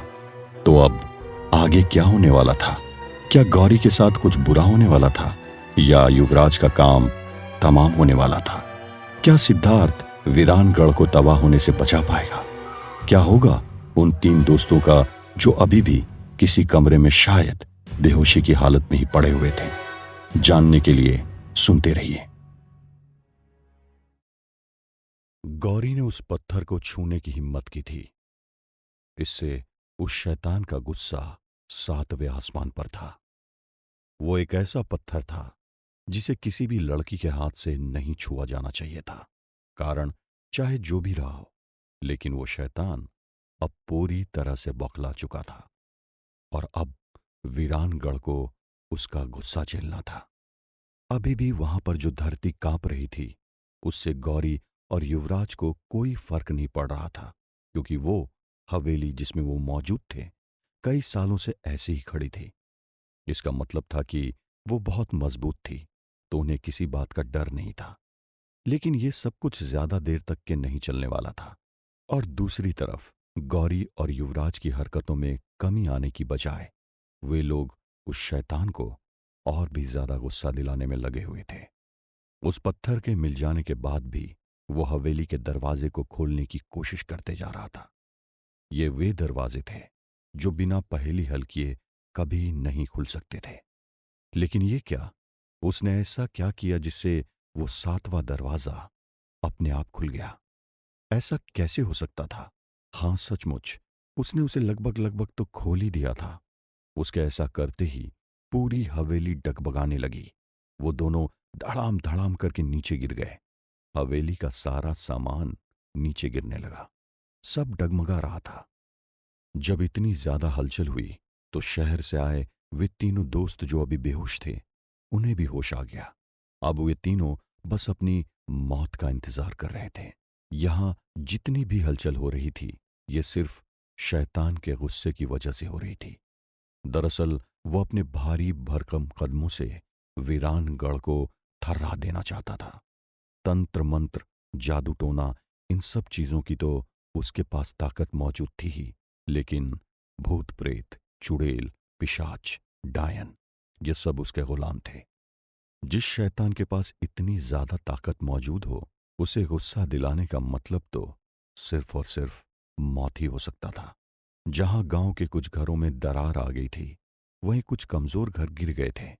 लोग समझ नहीं पा रहे थे कि उनके अपने घरों में कदम रखना भी चाहिए या नहीं। रह रहकर वहां पर भूचाल आ रहा था। अचानक बहुत तेज आंधियां चलने लगी। अब लगभग गांव के सभी लोग बाहर आ चुके थे, लेकिन इतनी तेज आंधी में वो ठीक से खड़े भी नहीं हो पा रहे थे। पेड़ के पास खड़े रहने का मतलब भी अपने आप को मौत के मुंह में देने जैसा था, क्योंकि बड़े बड़े दरख्त भी उस गुस्से की आंधी को झेल नहीं पा रहे थे। अब तक गौरी और युवराज इतना सब कुछ सिर्फ इसलिए कर पाए थे क्योंकि वक्त दिन का था और थोड़ी बहुत सुपर नेचुरल पावर तो युवराज के पास भी थी। लेकिन अब दिन ढल रहा था। अगर ये सब कुछ जल्दी रोका नहीं गया तो वीरानगढ़ के साथ ही वहां मौजूद सभी लोगों का नामो निशान भी मिट जाएगा। एक तरफ थी वीरानगढ़ की वो उथल पुथल, और दूसरी तरफ जब उन चारों यंगस्टर के पेरेंट्स अपने बच्चों से कांटेक्ट नहीं कर पा रहे थे, तो उन लोगों ने भी पूरे सरकारी महकमे में उठापटक मचा रखी थी। वहीं सिद्धार्थ पूरी मशक्कत करके हवेली की तरफ आगे बढ़ रहा था। वो समझ चुका था कि हो न हो किसी ने हवेली के शैतान को हद से ज्यादा गुस्सा दिला दिया है और अब वो उसे शांत नहीं कर पा रहा है। इसी बीच उन शहरी लड़कों में से मयंक ने खुद को बचाते हुए भागने की कोशिश की और उसने पाया कि एक चुड़ैल ने उसके दोनों पैर को जकड़ लिया था। लेकिन वो चुड़ैल वहां आई कहां से? वो उसी वक्त कमरे की जमीन चीर कर निकली थी। भला एक चुड़ैल की ताकत का मुकाबला आम इंसान कैसे कर सकते थे? इतने खतरनाक माहौल में जहां वे लोग ठीक से कदम भी नहीं जमा पा रहे थे, वहां उस चुड़ैल का मुकाबला करना तो बहुत दूर की बात थी। और युवराज और गौरी के बीच में ये क्या हो रहा था? युवराज जो अपनी ताकत के दम पर बहुत कुछ कर लेने का दावा कर रहा था, उसके भी हाथ पैर कांप रहे थे। उसकी सारी हेकड़ी निकल गई थी। गौरी, जिससे ऐसा कभी एक्सपेक्ट नहीं किया जा सकता था, वो जाकर युवराज से लिपट गई थी। हालांकि यह सब कुछ डर की वजह से हुआ था, लेकिन जो हुआ था उससे इनकार तो नहीं किया जा सकता। युवराज ने सब कुछ अनजाने में नहीं किया था।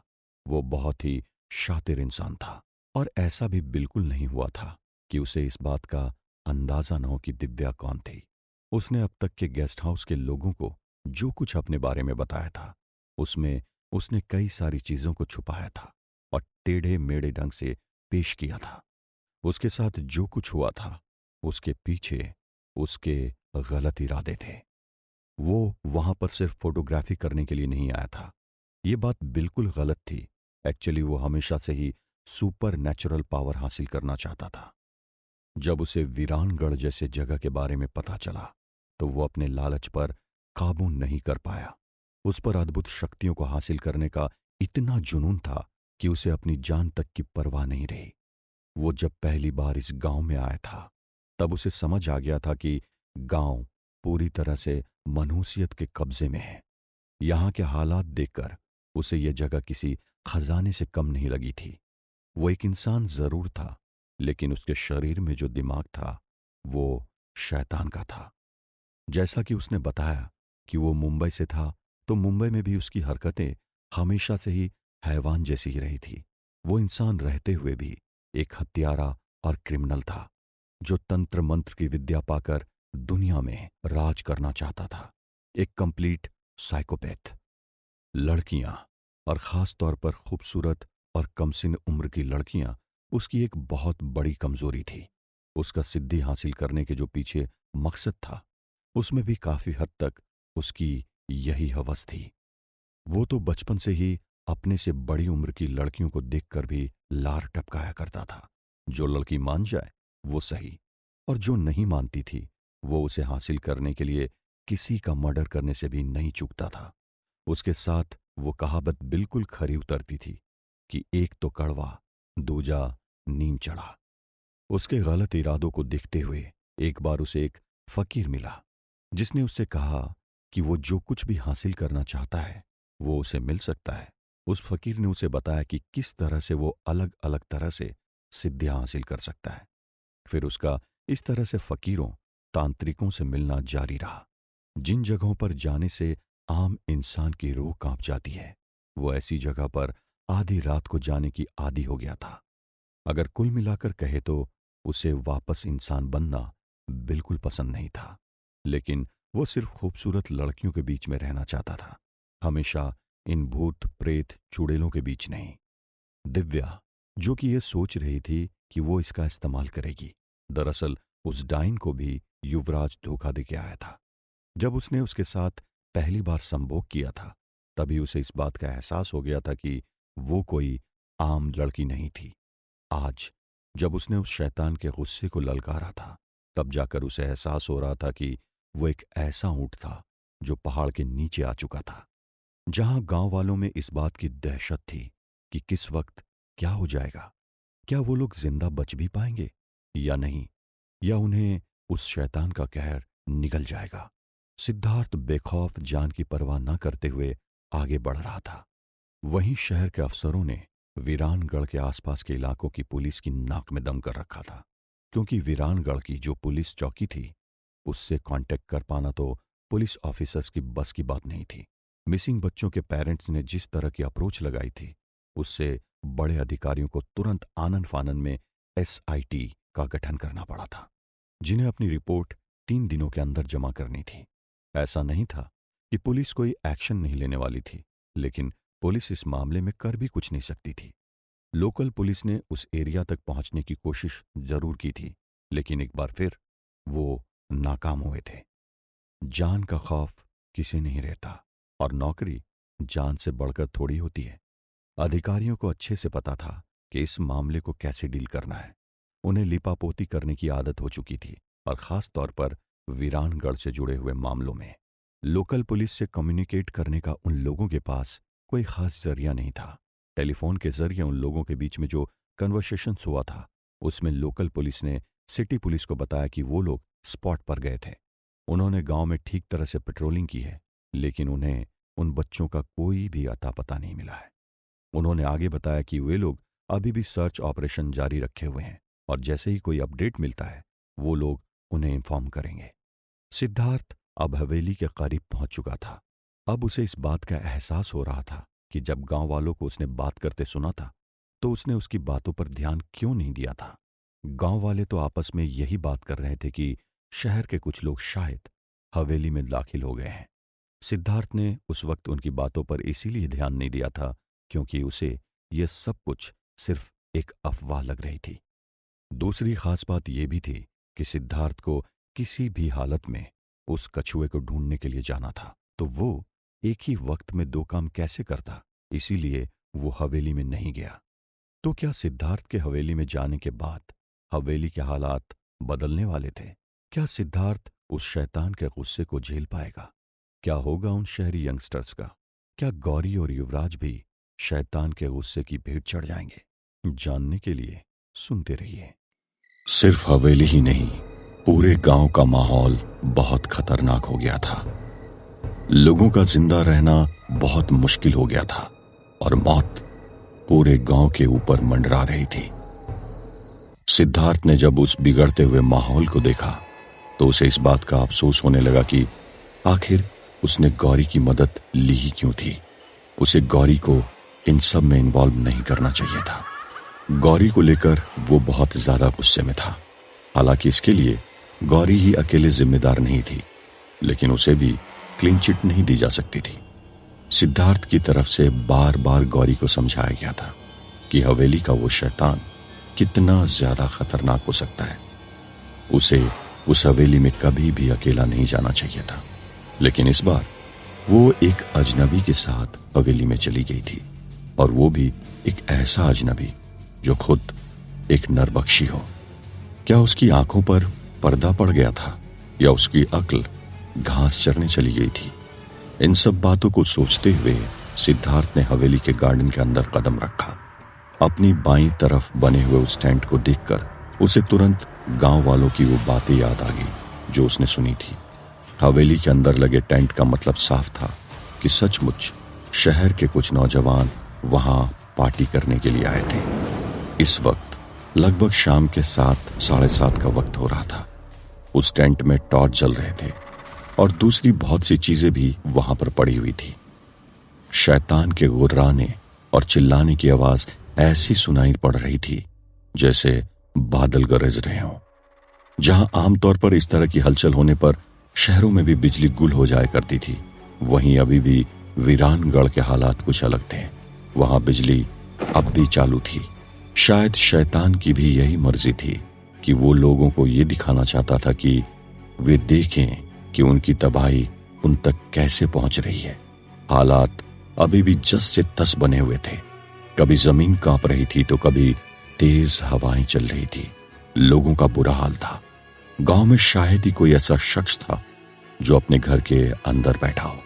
जहां एक तरफ पहले रात होते ही वे सभी लोग मौत के डर से अपने घरों में दुबक जाया करते थे, वहीं आज हालात इससे बिल्कुल उलट थे। आज वे लोग अपनी जान बचाने के लिए ही बाहर बैठे थे। तमाम बच्चे बुरी तरह रो रहे थे और घर के आदमियों को समझ नहीं आ रहा था कि वे क्या करें। वे कर भी क्या सकते थे। ये सब कुछ कब थमेगा कोई नहीं कह सकता था। गेस्ट हाउस से निकलकर बूढ़े बाबा भी जैसे जैसे गांव के लोगों के बीच घूमने लगे थे, वे कोशिश कर रहे थे कि गांव वालों को सांत्वना दे सके। सिद्धार्थ के अलावा गांव में हो रही उस हलचल के पीछे के राज को सिर्फ बूढ़े बाबा ही समझ सकते थे। अगर लोग घर के अंदर रहते तो अपनी जान बचाना शायद आसान पड़ता, क्योंकि उन घरों के सामने अभिमंत्रित हल्दी कुमकुम से पंजों के निशान बनाए गए थे। लेकिन अब भूकंप के डर से वे सभी लोग बाहर थे। रात का अंधेरा बढ़ता जा रहा था और इसके साथ ही लोगों का डर भी। सिद्धार्थ अपने साथ उस कछुए को टूल बैग में ही रख कर लाया था। उस कछुए की गर्दन को उसने इस तरह से बाहर रखा था कि उसे सांस लेने में कोई परेशानी न हो। इसका मतलब साफ था कि बेहद जरूरी सामानों को छोड़कर सिद्धार्थ ने अपने टूल बैग का बहुत सा सामान नदी के किनारे ही छोड़ दिया था। अब हवाएं पहले से भी तेज चलने लगी और इस बार सचमुच बादल गरजने लगे, साथ में बारिश भी होने लगी। रह रहकर धरती कांप रही थी। गेस्ट हाउस के बाहर खड़े मिस्टर बजाज को अपनी बेटी गौरी की बहुत फिक्र हो रही थी, लेकिन इसके साथ ही वहां के हालात को देखकर वे थर थर कांप रहे थे। अगर बात की जाए गेस्ट हाउस के केयरटेकर दयाल की, तो वो हमेशा की ही तरह नेचुरल था। ऐसा लग रहा था जैसे उसे किसी चीज की कोई भी परवाह नहीं हो। वो सचमुच एक बहुत ही अजीब कैरेक्टर था। न खुशी में खुश और ना ही किसी के दुख से उसे कोई मतलब था। उधर पुलिस ने जो बाहर से इंक्वायरी करने की कोशिश की थी, उससे उन्हें उस मिसिंग यंगस्टर्स के वीरानगढ़ आने और वहां की हवेली में कैंप लगाने की बात पता चली थी। लेकिन उसके बाद उन लोगों का कोई अता पता नहीं चल पाया था।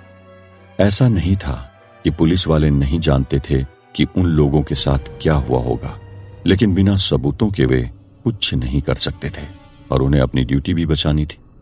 इसलिए उन लोगों ने एक झूठी रिपोर्ट तैयार करके अपने ऊपर के ऑफिसर्स को भेज दी। उन्होंने अपनी रिपोर्ट में लिखा कि शायद वे लोग यहां आए जरूर थे, लेकिन उसके बाद वो लोग कहीं और चले गए। हमें अपनी जांच में ऐसा कुछ भी नहीं मिला जिससे हम उनके इस जगह पर होने या उनके साथ कोई हादसा होने के बारे में कंफर्मेशन दे सके। कमाल की बात तो ये थी कि चाहे कितनी भी टॉप लेवल की बात होती, ऑफिसर्स उस जगह पर आने से कतराते थे और यही सच भी था। प्रेस रिलीज में यह बात बता दी गई थी कि मिसिंग लोगों की खोज अभी भी की जा रही है, लेकिन उन लोगों के साथ क्या हुआ यह बात तो उनके मिल जाने पर ही पता चलेगी। सिद्धार्थ अब हवेली के अंदर पहुंच चुका था। उसने देखा कि झूमर, तस्वीर, फर्नीचर सब कुछ उलट पुलट पड़ा हुआ था। यहां तक कि हवेली में ज्यादातर हिस्सों में दरार भी आ गई थी। कुल मिलाकर हवेली अभी भी डवाडोल हो रही थी और हर वक्त ऐसा लग रहा था कि अभी वो हवेली जमीन में समा जाएगी और उसके साथ साथ सिद्धार्थ भी। लेकिन वो इतनी आसानी से हार मानने वाला नहीं था। उसे अपनी ही जान नहीं, अपने साथ पूरे गांव को भी बचाना था। वो शैतान का सामना करने के लिए इस वक्त तैयार तो नहीं था, लेकिन वह किसी भी तरह से उसे शांत जरूर करना चाहता था। आज तक उस शैतान का इतना खतरनाक गुस्सा गांव वालों पर कभी नहीं बरसा था। इसका मतलब आज की रात तबाही की रात थी।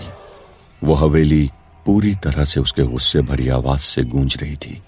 लड़खड़ाते हुए कदमों से सिद्धार्थ ने आगे बढ़ना जारी रखा। उसे न तो अब तक गौरी और युवराज दिखाई दिए थे और ना ही शहर से वहां पर आए हुए वे यंगस्टर्स। दीवार और छत के छोटे छोटे टुकड़े इधर उधर गिर रहे थे। देखकर तो ऐसा लग रहा था कि सचमुच हवेली कुछ ही पलों में धूल में मिल जाएगी। लेकिन किया भी क्या जा सकता था। सिद्धार्थ को कुछ तो जरूर करना था। तभी उसकी नजर तीसरे कमरे में उन तीनों दोस्तों पर पड़ी जो कि वहां मौजूद थे। लेकिन ये क्या, वे दोनों दोस्त अपने एक तीसरे दोस्त की लाश पर रो रहे थे। मयंक, जो कि भागने की कोशिश कर रहा था, उसके ऊपर हवेली के एक खंबे का बड़ा टुकड़ा गिर गया था। उसका सिर पूरी तरह से दब गया था। उसका चेहरा ऐसा हो गया था कि जिसे पहचान पाना भी मुश्किल था। उसके वे दोनों दोस्त नमन और धैर्य भी बुरी तरह घायल हो चुके थे। जैसे ही उन लोगों ने सिद्धार्थ को अपनी तरफ आते हुए देखा तो वे लोग फूट फूट कर रोने लगे। डर कर वे लोग अपने दोस्त की लाश से पीछे हटने लगे। तो क्या उन्हें ऐसा लगा था कि सिद्धार्थ भी कोई भूत था? शायद हां, क्योंकि उस जगह पर क्या हो रहा था इसे समझ पाना उन लोगों की बस की बात नहीं थी। उनकी सबसे बड़ी गलती तो ऐसी भूता जगह पर आने की थी, और दूसरी बड़ी भूल जो उन्होंने की थी वो ये थी कि वहां आकर भूतों और शैतानों का मजाक उड़ाना। उनकी गलतियां यही नहीं थमी थी। उन्होंने उस सन्नाटे से भरी हुई जगह में म्यूजिक बजाने और बियर पीने की हिमाकत भी की थी। मौत के मुंह में आकर भला इस तरह की हरकत कौन करता है? लेकिन उन लोगों ने खुद अपनी मौत को दावत दी थी। डरो नहीं, आप लोगों को डरने की बिल्कुल भी जरूरत नहीं है। मैं कोई भूत नहीं हूं, आप लोगों की तरह ही एक आम इंसान हूं। मेरे पास आओ, इधर आओ मेरे पास। मैं आप लोगों को यहां से बाहर निकाल कर ले जाऊंगा, सिद्धार्थ ने उन दोनों लोगों से कहा। उन्हें अभी भी सिद्धार्थ की बात पर यकीन नहीं हो रहा था, लेकिन यकीन करने के अलावा उन लोगों के पास कोई चारा भी नहीं था। पसीने से लथपथ, डरते, कपकपाते हुए उस हिलती डोलती इमारत में वे दोनों सिद्धार्थ के पास आगे बढ़े। सिद्धार्थ ने उन लोगों को बारी बारी से गले लगा लिया। सिद्धार्थ के इस तरह से दिलासा देने के बाद उन लोगों का रोना तो बंद नहीं हुआ, लेकिन उनमें एक उम्मीद जाग गई। हालांकि वे लोग अभी भी लगातार रो रहे थे, लेकिन अब वे लोग सिद्धार्थ के साथ वहां से निकलने के बारे में सोचने लगे। हमारे दो दोस्त मार दिए गए। हम लोगों ने कभी नहीं सोचा था कि हमारी मजाक मस्ती मातम में बदल जाएगी। प्लीज हम लोगों की जान बचा लीजिए। आइंदा से हम लोग कभी ऐसा नहीं करेंगे। वे दोनों दोस्त ऐसा कहकर सिद्धार्थ के आगे हाथ जोड़कर रिक्वेस्ट करने लगे। सिद्धार्थ उन दोनों को अपने साथ लेकर उन्हें प्रोटेक्ट करते हुए आगे की तरफ बढ़ने लगा। तभी उनके सामने से खतरनाक हंसी की आवाज आई और सामने की जमीन से काला धुआं निकलने लगा। उन दोनों ने डर के मारे सिद्धार्थ के हाथों को पकड़ लिया। अरे मेरे हाथों को छोड़ो, अगर मेरे हाथ ऐसे बंधे रहेंगे तो हम सब मारे जाएंगे, सिद्धार्थ ने उन दोनों से कहा। उस धुएं से निकलकर अचानक एक काला साया उनके सामने रुकावट बनकर आ गया। थोड़ी ही देर में उस साये का खतरनाक चेहरा उन्हें दिखाई दिया। झुर्रियों वाला चेहरा जो कि आधा जला हुआ था। उसका निचला जबड़ा था ही नहीं। बड़ी बड़ी लाल आंखें और बड़े बड़े सफेद बाल, खतरनाक नुकीले नाखून और किसी भूखे भेड़िए की तरह शिकार को देखकर वो लार टपका रहा था। तो क्या सिद्धार्थ उस काले भूत का सामना कर पाएगा? क्या उन दोनों दोस्तों की जान बच पाएगी? गौरी और युवराज क्या कुछ और हिमाकत करेंगे? क्या सिद्धार्थ वहां हो रही तबाही को रोक पाएगा? जानने के लिए सुनते रहिए। अब जब मौत सामने खड़ी थी तो एक बार फिर उन दोनों लड़कों की जान हलक में आ गई थी। वे चाहकर भी सिद्धार्थ का हाथ नहीं छोड़ पा रहे थे। उनके लिए सिद्धार्थ डूबते को तिनके के सहारे के समान था। उनकी आखिरी उम्मीद अगर सिद्धार्थ वहां नहीं आया होता तो शायद उन दोनों की घबराहट के मारे ही जान निकल गई होती। सिद्धार्थ जानता था कि उसे उस भूत का इलाज कैसे करना था। उसने उस भूत की ताकत का अनुमान लगा लिया था। इससे पहले कि वो उन पर हमला कर पाता, सिद्धार्थ ने अपने पॉकेट से सरसों के दाने और अभिमंत्रित जल निकाल लिया। सरसों के दाने उस पर फेंकते ही वो तिलमिलाने लगा और फिर सिद्धार्थ के अभिमंत्रित जल का छिड़काव करते ही वो वापस धुआं हो गया। सिद्धार्थ ने अभी जैसे उस भूत को भगाया था, उसके बाद वे दोनों लड़के सिद्धार्थ के पैरों में गिर गए। प्लीज हमें बचा लो। अब हमें यकीन हो गया कि बस तुम ही हमें बचा सकते हो। प्लीज आज के बाद हम लोग कभी ऐसा नहीं करेंगे। हम कभी भी ऐसी जगह नहीं जाएंगे। प्लीज हमें माफ कर दो और हमें यहां से निकाल दो, गिड़गिड़ाते हुए उन दोनों लड़कों ने कहा। इससे पहले कि सिद्धार्थ उन लोगों को बाहर निकाल पाता, उसे इस बात का पता लगाना था कि आखिर उस शैतान को इतना गुस्सा किसने दिलाया था। क्योंकि अगर उसे गुस्सा इन लड़कों ने ही दिलाया था तो अब तक उनके दो साथियों को मारकर तो उसका गुस्सा काफी हद तक शांत होने को होता। अब जब इतना सब कुछ हो ही गया था और यह बर्बादी का सिलसिला नहीं थम रहा था तो गौरी भी इस बात को समझ चुकी थी कि उनकी हरकत ने पूरे गांव को मुसीबत में डाल दिया है। युवराज, मुझे लगता है कि यह जो कुछ भी हो रहा है हमारी हरकत के कारण ही हो रहा है। तुम्हारे कहने पर मैं यहां तुम्हारे साथ चली आई। मुझे तो लगा था कि बस एक बार उस पत्थर को हासिल करने के बाद सब कुछ ठीक हो जाएगा, तो तुम्हें इंसानी शरीर भी वापस मिल जाएगा और मैं भी सिद्धार्थ की मदद कर पाऊंगी। लेकिन यह देखो क्या हो गया है। तुम प्लीज वो पत्थर वहीं वापस रख दो। हमें नहीं चाहिए पत्थर। तुम खुद ही बताओ कि क्या तुम फिर से इंसान बन गए हो? नहीं ना?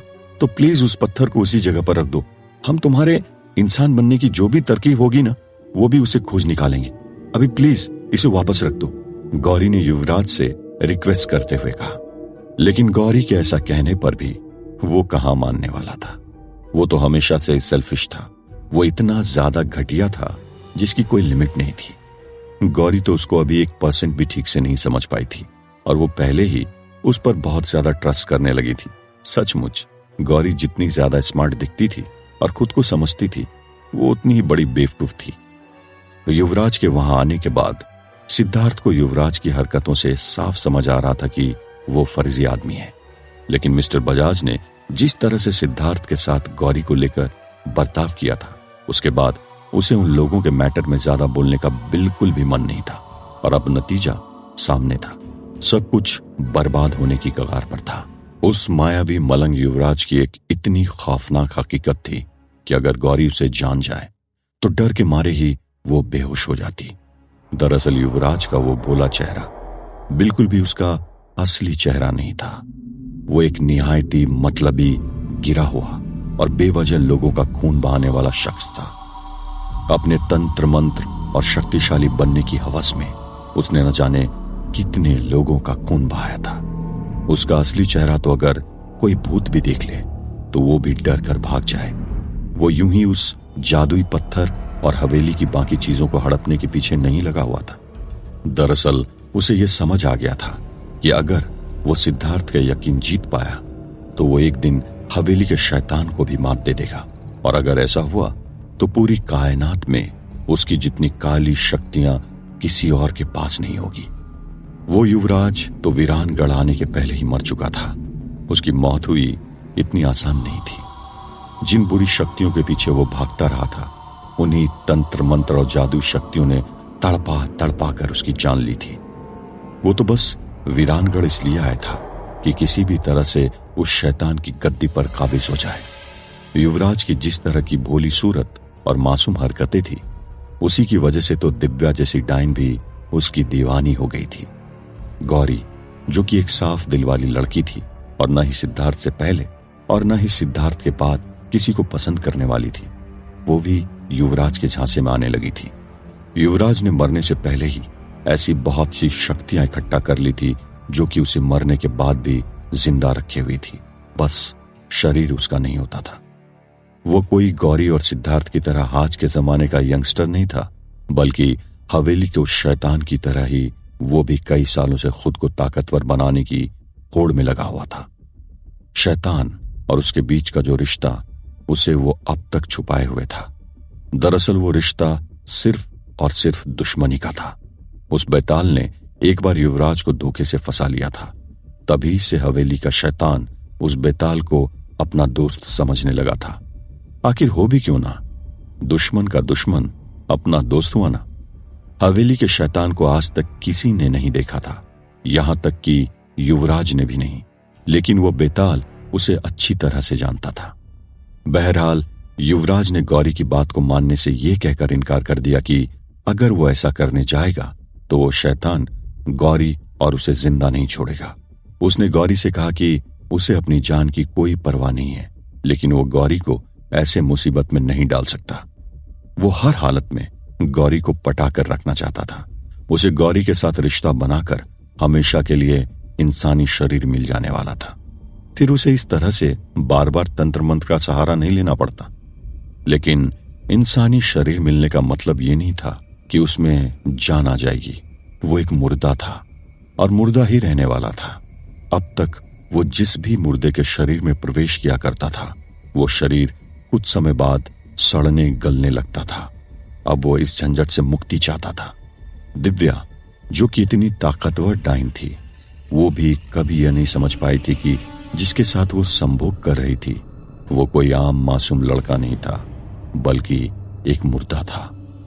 जिस तरह की कमजोरी दिव्या को उसके साथ रिश्ता कायम करने के बाद लग रही थी, उसे लगा कि यह एक थकावट थी, लेकिन सच तो ये था कि वो हर एक बार संभोग करके दिव्या के अंदर से उसकी काली ताकतों को अपने अंदर खींच रहा था। इसलिए जब भी उसकी दिव्या से लड़ाई हुई तो दिव्या को हारना पड़ा। सिद्धार्थ जब भी हवेली में आया करता था तो गुजरते वक्त हर एक कमरे को वो गौर से जरूर देख लिया करता था। आज उसने हवेली में हुई टूट फूट को तो ठीक से देख ही लिया था, लेकिन उसने उस हिरण के सींग को भी देखा था जिससे लगातार खून निकलते जा रहा था। भला एक मरी हुई हिरण के सिर से इस तरह से खून कैसे निकल रहा था? जब सिद्धार्थ ने इस बारे में दोबारा सोचा तो उसे समझ आ गया कि वहां गड़बड़ क्या हुई थी।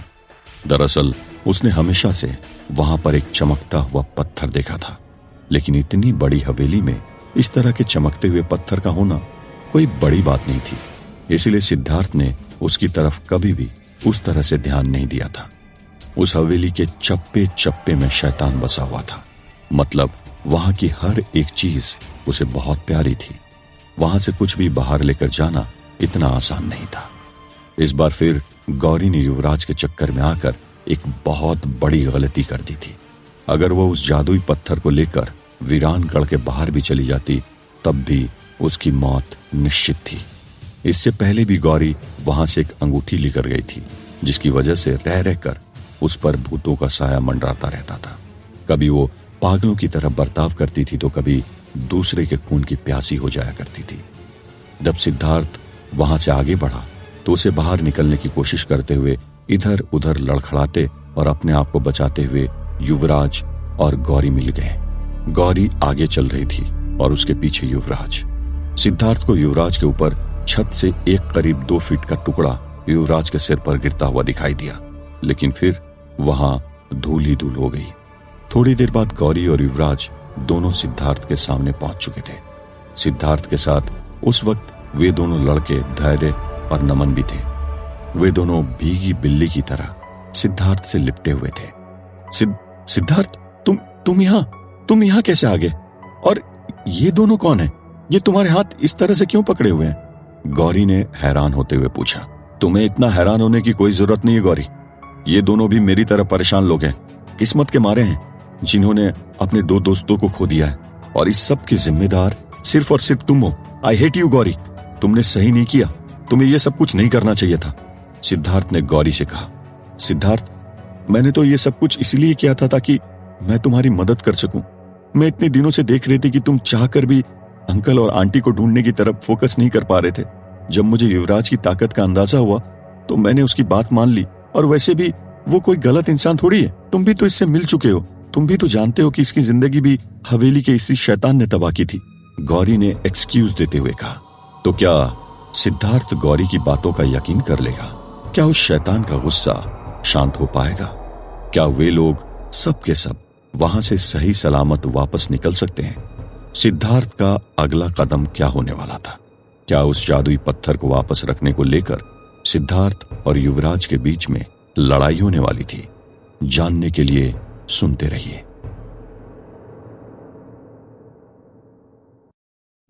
गौरी युवराज की तरफदारी करते हुए ये तक भूल गई थी कि वो वीरानगढ़ में रुकी सिर्फ और सिर्फ सिद्धार्थ के लिए थी। वो तो सिद्धार्थ को बचपन से ही अपना सब कुछ मान चुकी थी, तो फिर अगर वो कुछ कह रहा था तो उसे उसकी बात को मानने से इस तरह से बिल्कुल भी कतराना नहीं चाहिए था। वो कहते हैं ना, विनाश काले विपरीत बुद्धि। बस गौरी के साथ भी सब कुछ वैसा ही हो रहा था। पता नहीं क्यों उसे लग रहा था कि सिद्धार्थ से पहले युवराज की मदद से वो सब कुछ ठीक कर देगी। इस बात में कोई शक नहीं था कि युवराज वशीकरण भी जानता था। यही तो विद्या थी जिसके दम पर वो न जाने कितनी लड़कियों को अपनी हवस का शिकार बना चुका था। वो हर तरह की लड़कियों और औरतों का लुत्फ उठाया करता था। उसे तो बूढ़ी औरतों से भी कोई परहेज नहीं थी। दरअसल वो हर वक्त इस कोशिश में लगा रहता था कि उसे कोई ऐसी लड़की मिल जाए जिसके अंदर पवित्रता और आध्यात्मिकता दोनों ही एक साथ मिल जाए।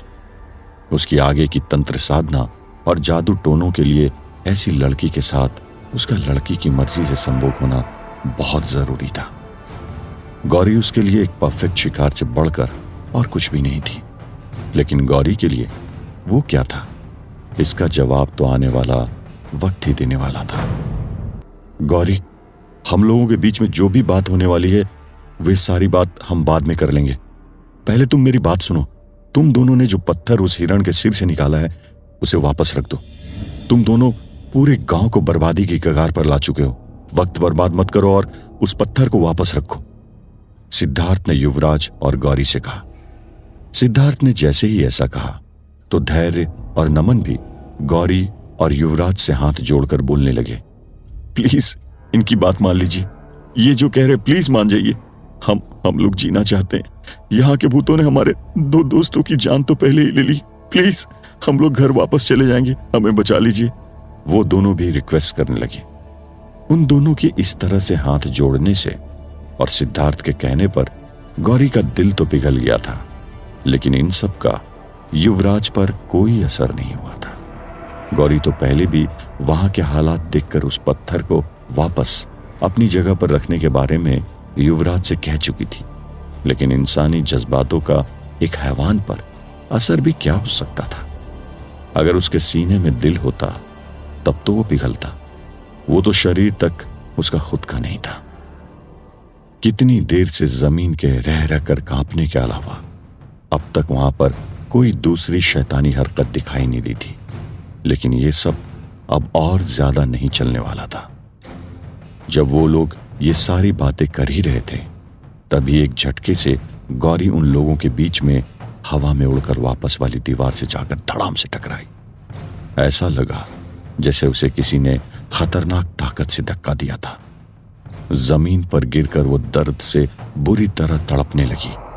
सिद्धार्थ और युवराज तुरंत उसके पास बैठ गए, लेकिन इससे पहले कि युवराज वहां पर पहुंच पाता, युवराज का दाहिना पैर जो हवा में उठा तो दोबारा जमीन पर नीचे ही नहीं आ पाया। उसे भी किसी कपड़े की तरह उठाकर जमीन पर पटक दिया गया। उसे जहां पर पटका गया वहां पर कुछ नुकीली चीजें भी पड़ी थी, लेकिन उस पर गिरने के बावजूद भी उसका खून नहीं निकला। ऐसा नहीं था कि उसे चोट नहीं लगी थी, चोट के निशान साफ दिख रहे थे, लेकिन फिर भी उसके जख्मों से खून नहीं निकल रहा था।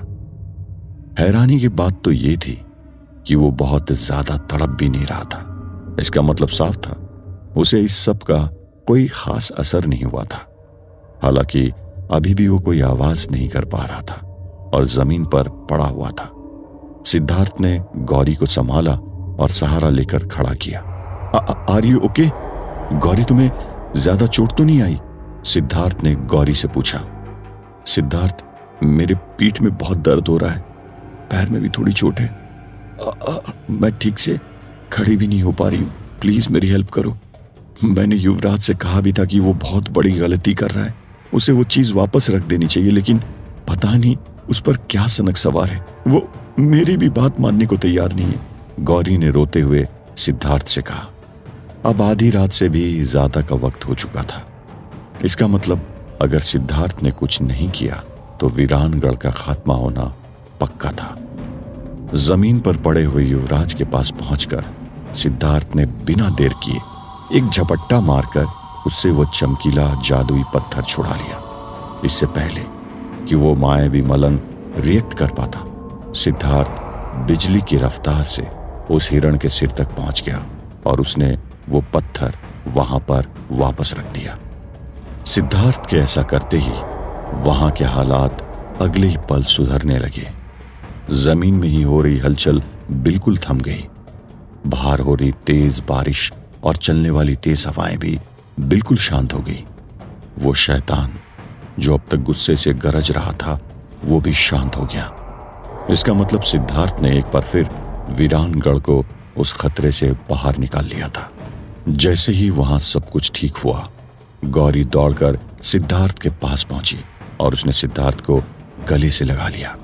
ओह सिद्धार्थ, तुमने एक बार फिर सब कुछ ठीक कर दिया। You are really great. I am really sorry. I am really sorry for my all mistakes. Please trust me. मैंने सब कुछ तुम्हारे लिए किया था। I love you Siddharth. तुम प्लीज मेरा साथ कभी मत छोड़ना, कभी नहीं। I can't live without you, Gauri ने इमोशनल होते हुए सिद्धार्थ से कहा। गौरी ने जो कुछ भी कहा था उसे सुनने के बाद सिद्धार्थ का जो उस पर गुस्सा था वो काफी हद तक शांत हो गया। उसने कहा, कोई बात नहीं गौरी, अब तुम सेफ हो और मैं भी अब कहीं नहीं जा रहा हूं। तुम बस अब इतना ख्याल रखना कि आगे से इस हवेली में कभी भी मेरे बिना दाखिल होने की सोचना तक नहीं। गौरी ने सिद्धार्थ को प्रपोज किया था, लेकिन सिद्धार्थ की तरफ से उसको कोई भी रिस्पॉन्स नहीं मिला था।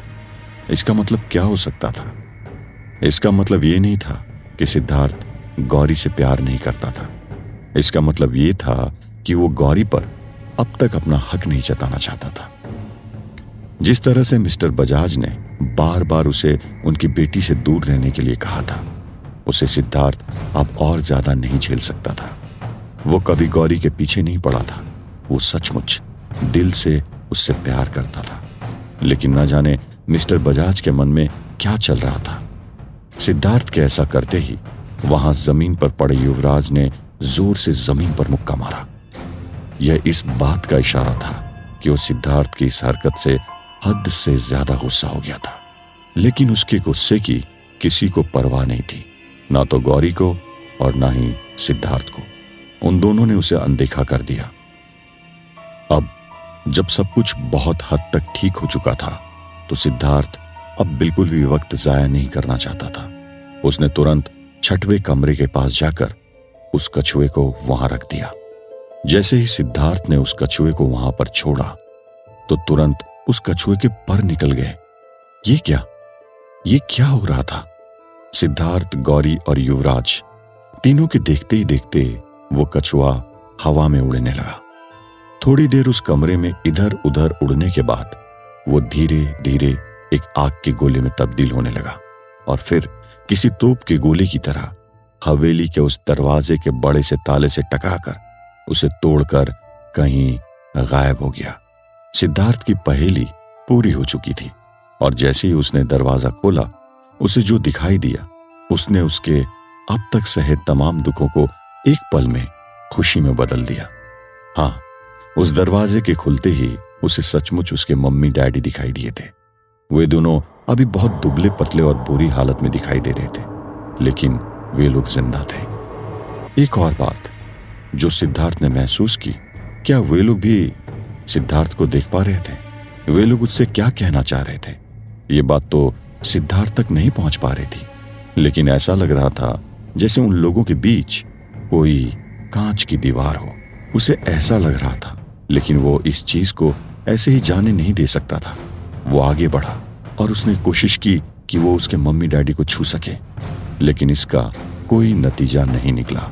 आगे बढ़ने के बावजूद भी वे लोग उससे दूर होते जा रहे थे। वो कमरा तो जितना का उतना ही पड़ा था, लेकिन ऐसा कैसे हो रहा था? वो लोग उससे दूर कैसे होते जा रहे थे? मम्मी डैडी प्लीज, मम्मी मेरी बात सुनो, पापा प्लीज कुछ तो कहिए, मैं आप लोगों को जल्द से जल्द यहाँ से निकाल कर ले जाऊंगा। I missed you so much, please mummy वापस आ जाओ। ये कहते हुए सिद्धार्थ चिल्लाते चिल्लाते रोने लगा। एक बात और जो बहुत अजीब थी, वो ये थी कि सिर्फ सिद्धार्थ को ही उसके मम्मी डैडी दिखाई दे रहे थे। उसके साथ मौजूद दोनों लोग सिद्धार्थ के इतने इमोशनल होने की वजह बिल्कुल नहीं समझ पा रहे थे। सिद्धार्थ तुम्हें क्या हुआ? तुम इस तरह रो क्यों रहे हो? गौरी ने हैरान होते हुए पूछा। गौरी, क्या तुम्हें मम्मी डैडी नहीं दिखाई दिए क्या? सामने देखो, क्या तुम्हें सच में नहीं दिखाई दे रहे हैं? मैं तो हमेशा से ही जानता था कि वो दोनों जिंदा हैं और हम उन्हें ढूंढ निकालेंगे। देखो ना, वो दोनों हमारे सामने हैं और जिंदा हैं। जो कुछ दिखाई दे रहा था वो सिर्फ उसका एक भ्रम था। उसके मम्मी डैडी उसके सामने मौजूद ही नहीं थे। क्या वे लोग मर चुके थे? क्या वहां सचमुच कोई कांच की दीवार थी? अगर वो लोग वहां थे तो गौरी और युवराज उन्हें क्यों नहीं देख पा रहे थे? जानने के लिए सुनते रहिए ये रहस्यमय गाथा।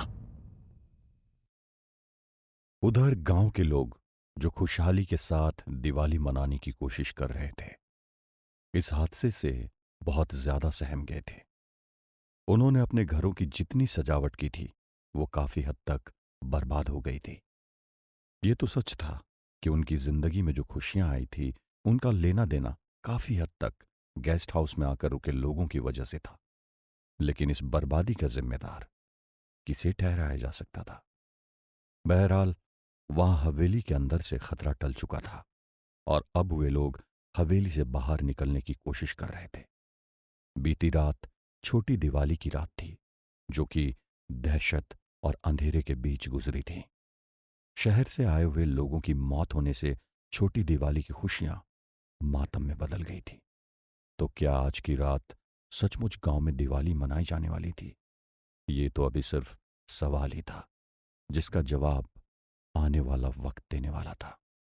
तुम दोनों को आइंदा से यह ध्यान रखना कि चाहे गांव की दूसरी जगह तुम जो कुछ भी करो, लेकिन इस हवेली में किसी भी तरह की छेड़छाड़ से तुम्हें बचना होगा। और खास तौर पर यहां से कोई चीज बाहर ले जाने के बारे में तो सोचना भी नहीं। सिद्धार्थ ने गौरी और युवराज से कहा। जब सिद्धार्थ ने उन लोगों से ऐसा कहा तो युवराज के चेहरे पर गुस्सा साफ दिखाई दे रहा था, लेकिन वो मजबूर था। वो उस शैतान के आगे कुछ कर भी नहीं पाया था। अगर सिद्धार्थ ना होता तो शायद उसका भी काम तमाम हो गया होता। उसकी तरह कई भूत पहले ही उस शैतान की गुलामी कर रहे थे।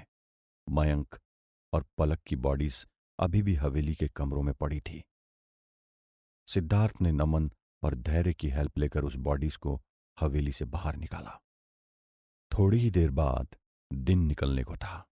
उधर लोकल पुलिस भी हवेली के आसपास चक्कर लगा रही थी, लेकिन उनकी हिम्मत नहीं थी कि वो हवेली के अंदर दाखिल हो पाते।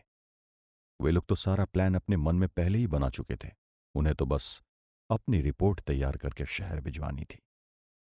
अगर कोई इसे लिपापोती कहे तो यही सही, लेकिन अगर वहां इतना खतरा नहीं होता तो अब तक सिटी पुलिस या क्राइम ब्रांच वहां तक पहुंच चुकी होती। लेकिन ऐसा नहीं हुआ।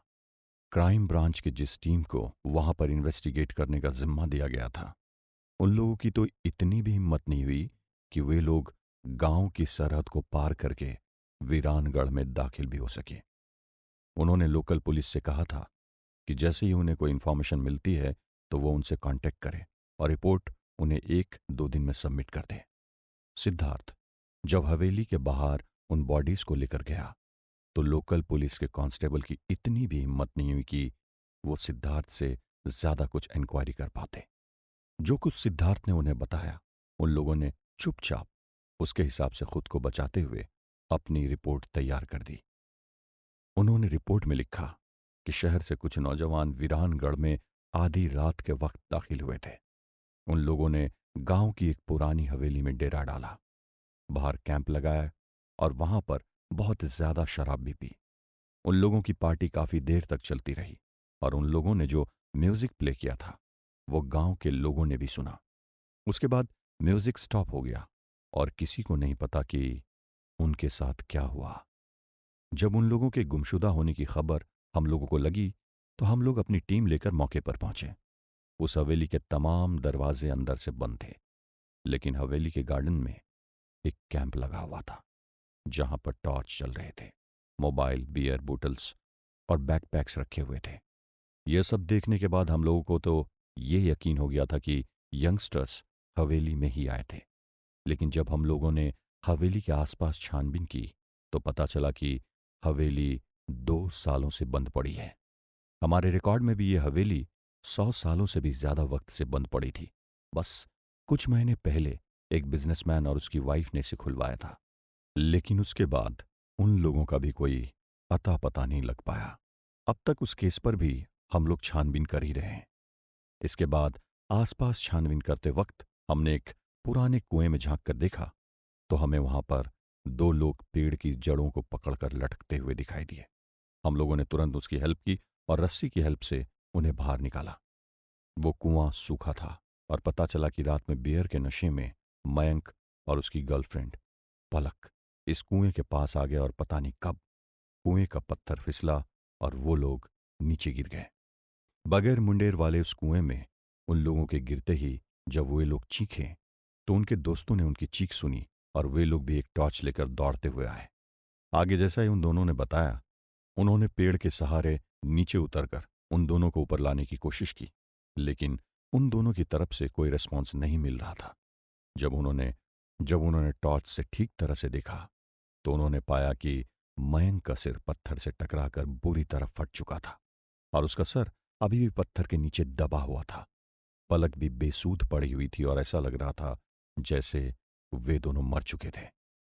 बाद में उन लोगों की बॉडीज को बाहर निकलवाया गया और लोकल डॉक्टर की हेल्प से उनका पोस्टमार्टम करवा लिया गया। यह सच भी था। गांव में मौजूद कंपाउंडर की हेल्प से पोस्टमार्टम करवा दिया गया था। पोस्टमार्टम की कॉपी रिपोर्ट के साथ अटैच कर भिजवा दी गई थी। जैसा कि एक्सपेक्ट किया गया था, वैसे ही पुलिस इन्वेस्टिगेशन में कहीं पर भी किसी भूत प्रेत का कोई जिक्र नहीं था, लेकिन असलियत क्राइम ब्रांच के सब लोग जानते थे। चाहे जो हो, पुलिस डिपार्टमेंट और क्राइम ब्रांच को मीडिया और पब्लिक को जवाब देना था। उन्होंने लोकल पुलिस की रिपोर्ट को क्राइम ब्रांच की रिपोर्ट बताते हुए केस को क्लोज करने की सिफारिश कर दी। लेकिन परेशानी अभी खत्म नहीं हुई थी। उन दोनों जिंदा लड़कों का वीरानगढ़ से बाहर निकल पाना मुश्किल ही नहीं, बिल्कुल नामुमकिन था। उस गांव से इस तरह से वापस जाना, वो भी जिंदा, आज तक तो ऐसा कभी देखा नहीं गया था। इसका मतलब उन्हें वापस बाहर निकालने का चैलेंज सिद्धार्थ को ही एक्सेप्ट करना था। पुलिस के लोग उस शैतान के खेल में पड़ने से कोसों दूर रहते थे। क्योंकि मैटर सेंसिटिव था, इसलिए पुलिस ऐसा शो करने की तो कोशिश कर रही थी कि वे लोग भी सिद्धार्थ के साथ खड़े रहेंगे, लेकिन ऐसा करते वक्त जिस परेशानी का सामना सिद्धार्थ को करना था वो तो सिर्फ और सिर्फ उसे ही झेलना था। सुबह होते ही सबसे पहले तो सिद्धार्थ नमन और आर्या को अपने साथ लेकर गेस्ट हाउस गया और उसने उन लोगों को चाय नाश्ता करवाया। हालांकि वे लोग कुछ खाना पीना नहीं चाह रहे थे, उन्होंने अपने दोस्तों को खोया था, लेकिन उनका खाना पीना भी तो जरूरी था। मिस्टर बजाज और बूढ़े बाबा को भी उस सारे इंसिडेंट्स की डिटेल मिल गई थी। उन्हें भी उन दोनों यंगस्टर्स की मौत का दुख था। मिस्टर बजाज उस भूचाल के वक्त गौरी के गेस्ट हाउस में ना होने को लेकर भी बहुत ज्यादा परेशान थे, लेकिन गौरी को देखकर उनकी जान में जान आ गई थी।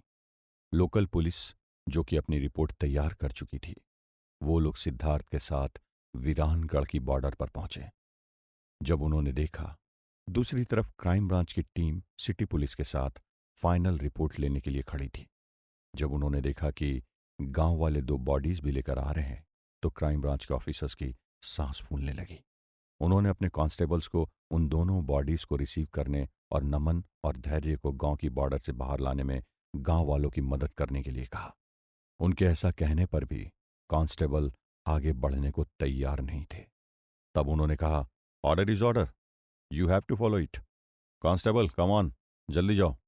पुलिस ऑफिसर ने ऑर्डर दिया।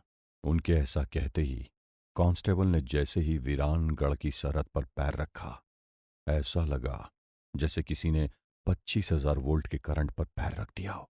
उनके कदम रखते ही बिजली के कड़कने की आवाज हुई और किसी अनजान ताकत ने उन्हें ऐसा जोर का झटका दिया कि वो चारों कांस्टेबल तकरीबन 20 फीट ऊपर हवा में उड़े और धड़ाम से जमीन पर गिर गए। उनके पैर बुरी तरह झुलस गए थे। बाकी लोगों को इस बात को समझने में बिल्कुल भी देर नहीं लगी कि वीरानगढ़ की सरहद पर कदम रखना मतलब मौत को दावत देना है। तो फिर यंगस्टर्स कैसे उस जगह अंदर दाखिल हो गए थे? क्योंकि वे लोग सिर्फ गांव के अंदर आने के लिए आए थे, किसी को वीरानगढ़ से बाहर निकालने के लिए नहीं। मौत के मुंह में जाना आसान है, मौत को हराकर बाहर निकल पाना नामुमकिन। उन कांस्टेबल्स की हालत देखकर डिपार्टमेंट के सभी लोगों के हाथ पैर फूल गए थे। उन लोगों को तो जैसे तैसे एम्बुलेंस से हॉस्पिटल पहुंचाने का इंतजाम कर दिया गया था। तो क्या सिद्धार्थ की कोशिश करने से नतीजा कुछ और होने वाला था? ये तो देखने वाली बात होगी। लेकिन ये क्या, जमीन पर ऐसी हलचल कैसे होने लगी? इतनी धूल कहां से उड़ने लगी थी? सिद्धार्थ, उधर देखो, वो तो वही हवेली के गार्डन में दिखाई देने वाले टूटे फूटे पत्थर के पुतले हैं। उनकी उनकी रफ्तार तो देखो, वो सब तो दौड़ते हुए इधर आ रहे हैं। अगर वे हम तक पहुंच गए तो उनके हमले से बच पाना मुश्किल होगा। गौरी ने कहा। गौरी, सिर्फ वो अकेले नहीं होंगे, हम सबको बहुत ज्यादा अलर्ट रहना होगा, कभी भी कुछ भी हो सकता है। सिद्धार्थ का ऐसा कहना भर था कि रेत के छोटे छोटे बवंडर उड़ने लगे। वो बनते वक्त तो छोटे छोटे थे, लेकिन देखते ही देखते उनके भंवर आसमान तक पहुंचने लगे थे। वे रेतीले भूत की शक्ल अख्तियार करने लगे। इससे पहले कि वे सभी भूत हमला कर पाते, सिद्धार्थ और बूढ़े बाबा ने अपनी तैयारियां पूरी कर ली थी। जिस रफ्तार से वे भूत आ रहे थे, सिद्धार्थ को उसी का फायदा उठाना था।